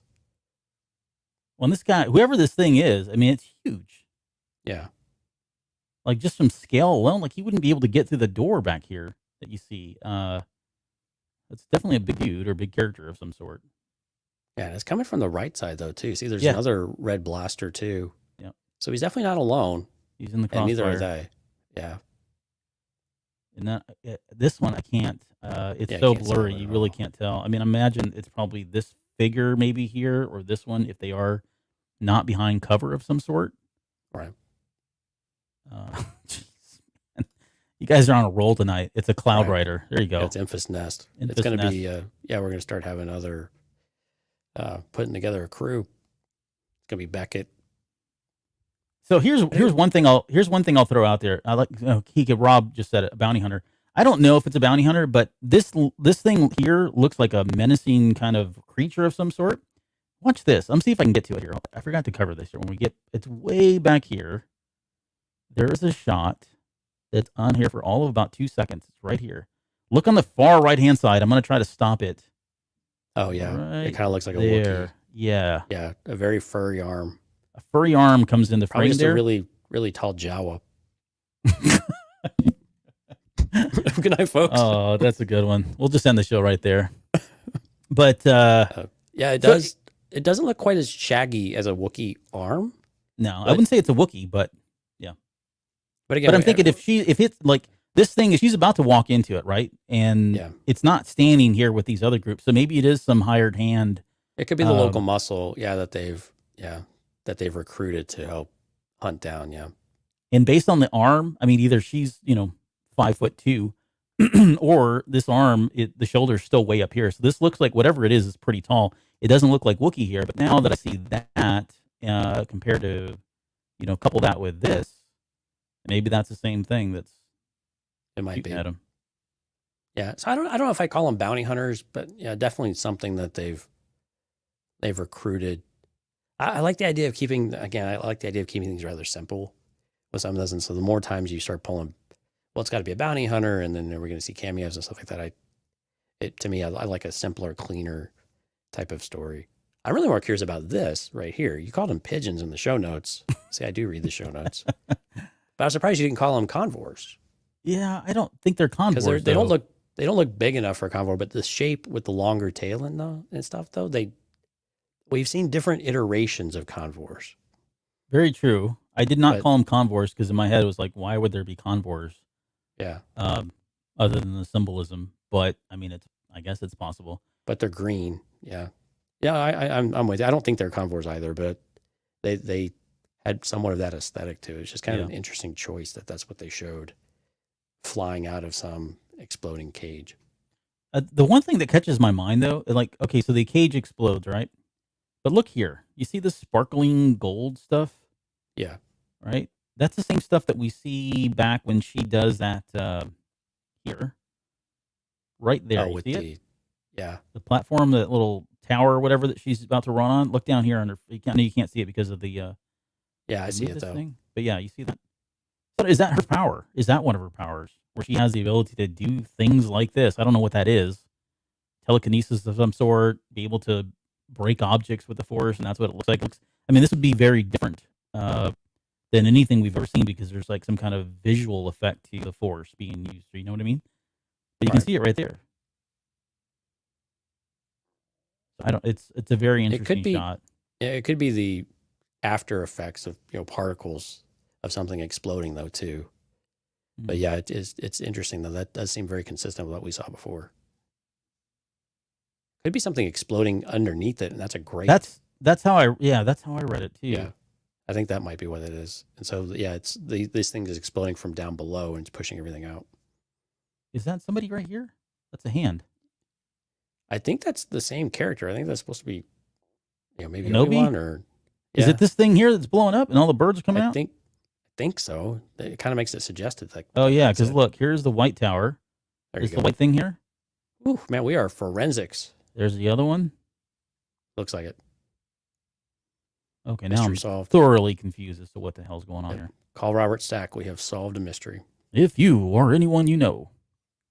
Yeah. And Dave Lozano, Filoni versus foul. We'll just call it a Filoni foul. Not an FOU. I'd love for it to be FOWO. I'd love for it to be one, a convor, but yeah, I don't know. I just thought it was pigeons because you got like on in New York or wherever. I guess New York is kind of whatever. They've got pigeon pens like this, and they just kind of hang out, and it's a way to keep them controlled and all that. And if this thing gets blown up and they start flying away, then that's how I put it together. But okay, and then the final shot is him gulping and looking very distressed about something. And old. But with a majestic beard. With majestic beard, though, still. 10 for 10 on the beards here. Yeah, very impressed. So nicely done, Ewan. Yeah. Who knows what he's looking at? Maybe it's maybe he got a message. But I mean, he's distraught. Something has got him really spooked. Well, and again, it could also be just despair in general too, of whatever he's facing, or maybe he's just like, this is my life. Maybe he's holding something of Anakin's, and like after he's been looking at Luke and something that maybe it's that lightsaber. Yeah, maybe he's got the lightsaber out. Maybe he's carrying that and he's thinking, do I pass it on? Yeah, I don't know. Maybe it's a picture of Satine. Well, that's too soon. Yeah. No, it's not too soon. I think so. I love the logo with the lightsabers, the eye in Kenobi. That's carried forward. That's been there for a while. But again, I just like that aesthetic. And this is actually probably the coolest part of the video is how they do the Disney Plus like arc with the lightsaber. I didn't see that coming. That's awesome. I'm Albert Look at Padilla, that. and you're watching Disney Plus. You remember when they do that? Oh yeah, for Disney Channel. Yep. Yep. I like it. They did this with the Moon Knight too, with the logo. Yeah. And he kind of jumps across the building. Thought that was cool. And we didn't mention. Oh, I guess we did, but we get the breathing here. Vader's breathing. Oh right, yes, yeah, we do. What do you think about the Yeah, music too? Sorry. Oh, Yeah. I mean, yeah, the music. So a lot of cues from. I don't think any of this was new music, by the way. no, We it was we know a- we had Duel of the Fates. We know we Mhm. had what was the one at the end of Revenge of the Sith? Anakin's Dark Deeds, and then we had not Duel of the, what was the other one? Not just Duel of the Fates, but the Battle of the Heroes. So we have those are the three major cues that we have, and of course we have the Force theme that's in there too, and Yep. a little bit of things here and there. I was hoping we'd get a little flavor for what John Williams has been Yeah. working on, but yeah. but when I really listened to it and kind of pulled a few samples, I didn't hear anything that we hadn't heard before. Maybe slightly different arrangement, but yeah. Yep. But no, I thought it worked. It was interesting the choices they made. It was very prequels, right? It was all pretty much rooted in the prequels, all which music from the prequels. Yep. right. And I don't know that there was anything specific about it because I mean they overlaid it with some interesting things, right? So they did the Duel of the Fates. They did it over with the Inquisitors, right? And before moving into some of the other tunes, and I don't know if it's actually symbolic of anything, but I thought it was exciting. I thought it Yeah, matched the tone and the pace of what they were trying to show. And so I think from that standpoint, that were really, really nicely done. But again, we see this in the article and we're starting to hear it from the characters that this is very, and from the director, this is very prequel inspired. This Mhm. is really drawing from the prequels more so than where we're going in the original trilogy. You know, so we're very much in this transition away from the prequel. So it makes a lot of sense that we're pulling that stuff forward, at least in a teaser trailer, right? Where we don't always expect to hear a lot of unique music in general, right? Usually it's something we've already heard before. No, But I again, think- we get the Celestine in there or the Celeste, and that's always really cool to hear a little, the chime like piano type of thing. Yeah, I thought they did a great job with the music. It was perfect. It was fitting. The minute Duel of Fates comes on, anytime I'm watching it And or I'm watching just anything with Star blood Wars, pumping. yeah, it gets your blood pumping. It gives you chills, right? It certainly conjures up feelings and memories of that whole era for me, and seeing Episode 1 for the first time, and it's just so iconic. So I love the fact that they did use it, even though sometimes it does feel like it does get overused a lot in other Star Wars things. But it's just such a great piece. Right. Yeah, and David points this out too. When that very beginning is the same type of music we have when Obi-Wan finds Luke and pulls his head back, and you hear the little, kind of the light, airy type of Celeste there. Is very reminiscent of it. But Yeah. Well, that's we've managed to put a 2-hour show together on a trailer that's only a minute and whatever, but that's what we do. well, I mean, Oh, we had the actually, EW stuff in there too. right? Yeah, I mean, so actually we failed a little bit. Well, let's go on. Let's do this for 30 more minutes, then we'll speculate now. So I would like to talk a little bit about like the voiceover we have from the Grand Inquisitor, and we kind of briefly touched on it, but the Jedi can't help what they are. Their compassion leaves a trail, but it's more the Jedi code is like an itch. He cannot help it, and we've heard this before too with how they think that. I'm trying to think what it was, where the Jedi just can't help themselves. They have to insert themselves. Where did we hear this before? It was just recently, I thought. Was it High Republic stuff? It may have been High Republic. Yeah. I know what you're talking about. There is, I don't know if it's verbatim, but the message was the same. Yeah, it may have been Like one they of the can't books, help themselves. They have to. It's a duty that they have. Yeah, I mean, we know Mark Yarnroa has said it. I think we've probably seen it in some of the books too, where they're trying to distract the Jedi, from doing the things as we lead up to Fallen Star. But I like the idea though that they're playing towards the Jedi's weaknesses, or they view their compassion as a weakness, but it's also a way to track them, because wherever there's signs of good, and again, this is where you had read the quote before. This is the ascension of the Empire. Presumably, this is where we're at, kind of the peak, that pinnacle time of the Empire, where they've, the stuff they had been, building up right after Order 66, and then the wheels haven't started coming off as we get closer to Rebels, right? Right. So presumably this is where we are truly going to see them at their strongest point. But that the Jedi are still a risk even after 10 years is really interesting. And so I'm hoping that, you know, we get an idea of why the hunt is still so important, or if it's just they came up and so now they're going to, put them out there. But I like that there's a disdain for the Jedi and calling it like the Jedi Code is like an itch. I just thought that was you can feel that history in that type of comment. And I just think that's a really cool thing to do. And the way that it was delivered by, I can't remember the guy's first name, but the actor, a friend is his last name, which I think is totally ironic. But I thought it was really well delivered. I really liked the text that we got here about, compassion and that these are all weaknesses from people who subscribe to this theory at some point. Mm-hmm.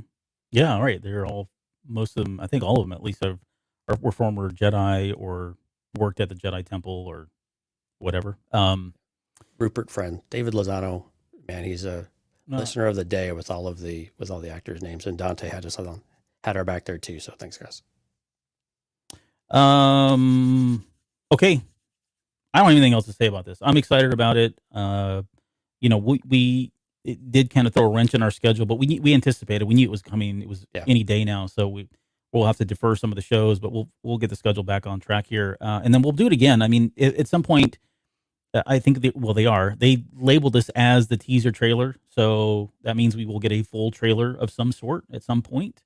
Yep. So whenever that breaks, again, we're kind of expecting that. We usually see that 4 to 6 weeks. Mm-hmm. And then we start to see the TV spots really ramp up in those last couple of weeks. Right. So I think as soon as we get to about a month from now, we're going to be on high alert for that first trailer to really get dropped, that first full length trailer. So it's not far off, folks. We're really close, really, really close. Yeah, and now too, like we may have a little bit of a void there once we get through the High Republic content that we're currently on. We may have a bit of a void. It depends between that time ending and the show premiering or celebration. So I'm almost thinking we might go back and revisit things like Kenobi, the novel. I'd like to revisit the Star Wars comic because it does have more of their relationship in there, which I think would be interesting. And again, for no other reason other than just to kind of getting that one will be getting that right. Actually. Yeah, the being a completionist and kind of understanding the different stories as they were being told, because sometimes we do see there are elements that are picked up and lifted from that. Again, not saying that will happen here, but I think some of the more interesting elements, at least in that comic, is that relationship between Kenobi and Uncle Owen, and just how much friction there is and how confrontational they are. I would like to see. I think it'd be worth interesting revisiting that and then seeing if any of that kind of spills into the new series at all. Yeah, and then of course one of our favorite things to do that people can look forward to is we are going to do a Q&A show before we go to Celebration. So we're trying to figure out the right timing for that one, if that'll be in April or maybe it'll be maybe a week or two after we get a full trailer. So be on the look for that. Start writing your questions down, things you want to get over to us, and we'll give you guys at least a couple weeks there to get ready and send us things in before we do that show. But Q&A shows are always one of our favorites. You guys are literally probably one of the smartest audiences I've come across in the Star Wars podcast community. And we appreciate all the things and how much detail and thought goes into the questions you guys have. It always spurs a lot of great conversation. So be on the lookout for that too, probably in about a month's time or so. I'm looking forward to that. I love the Q&A shows. No, I do too. Although we almost have to prepare for those sometimes harder than the regular show. Yeah. People bring out some good stuff. We have to go back and look. Thought about that. Let me think about that one. Right. Sometimes it's just trying to read the question and understand what's being said. Well, that's true. That's part of it. That's always fun. Decoding it. How can people get in touch with us, Albert? Great question. So igloomedia.com/Discord if you'd like to join the chat with us in Discord. Of course, a lot of great conversations about Kenobi. We've had some new people joining. It's fantastic. We've had a lot of fun on the Film Appraisers channel lately with some new trailers that are dropping. earglumedia.com/Discord. We have a bunch of great shows on Earglue Media Network. So earglumedia.com is the best place to go find all those. Screen with Ryan C. Showers is fantastic. He's killing it. The Film Appraisers is always awesome content. If you like whiskey, we've got Barrel House. If you like History Girls at the movie, a historical aspect of movies, Petticoats and Poppies, and of course we're on there as well if you like us at all. And so definitely want to invite you out to the website. Check us out on Discord. Of course, all of our social media usually is the Cantina Cast or Cantina Cast. So just give us a search there.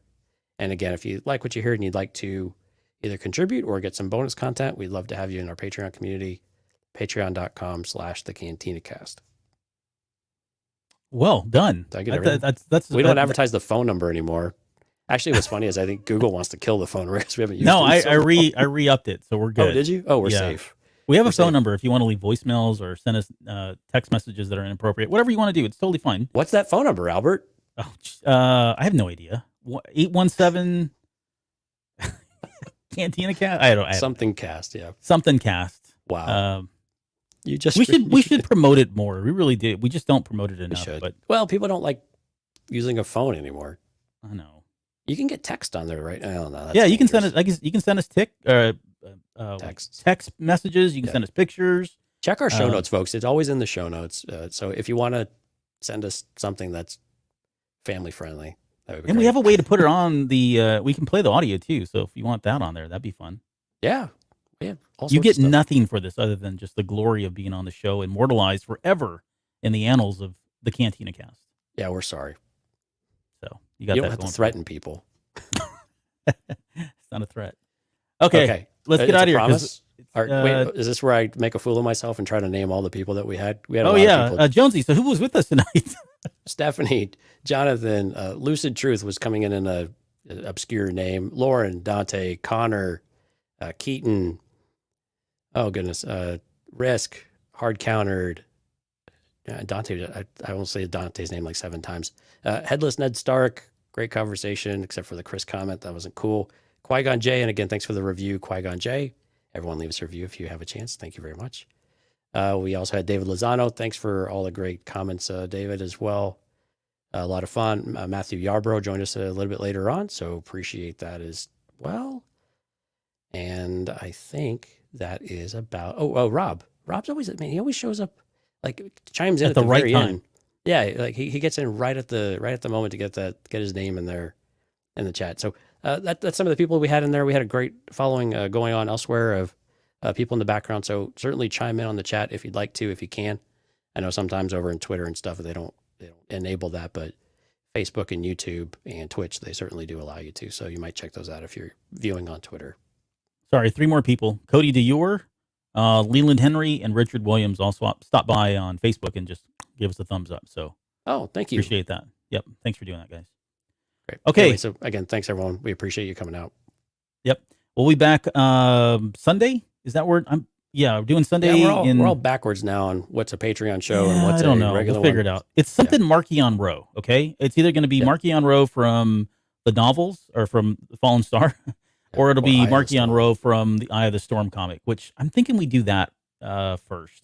I don't know. We'll figure it out, but it's going to be Markion Row content of some sort on Sunday night. So feel free to join us for the live. If it's a Patreon episode, we do those live. So even if you're not a Patreon subscriber, you can join us for the live shows and watch that. Otherwise, you've got to be subscribed to get that show. So, and again, that's why you want to be on Discord, because we do post the link to YouTube and Discord. Yes. It's also, if you're on YouTube, make sure you go and subscribe to the show and hit the bell for notifications, because we will post it there. So you want to get that notification, because as soon as the show is over, by that next day, we've already, marked it as private, and it's only for Patreon from there on out. So if you want to see the show live, we'd love for you to join us, but YouTube or Discord about the only place you can get that link. And I've got new credits that I will be updating, and I'm started the image or the video for the Kenobi stuff that we'll be using as we break down that series. So for now, we'll have that in May, I guess.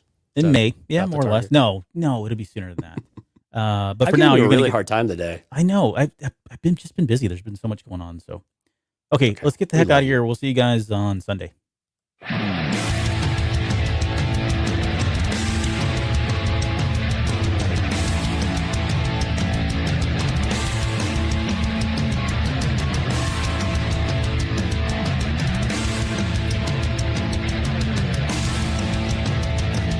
You're still listening? Wow, that's amazing. Well, I'm here to give you the disclaimer.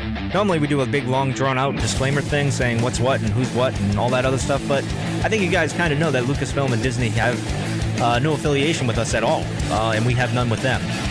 We talk about Star Wars, which is their property, and all that other good fun stuff, but I think you can tell which is our stuff and which is their stuff. If you can't, well, then send a lawyer to send an email to me, and I'll be glad to chat with them. Other than that, you know what's what, so that's your disclaimer.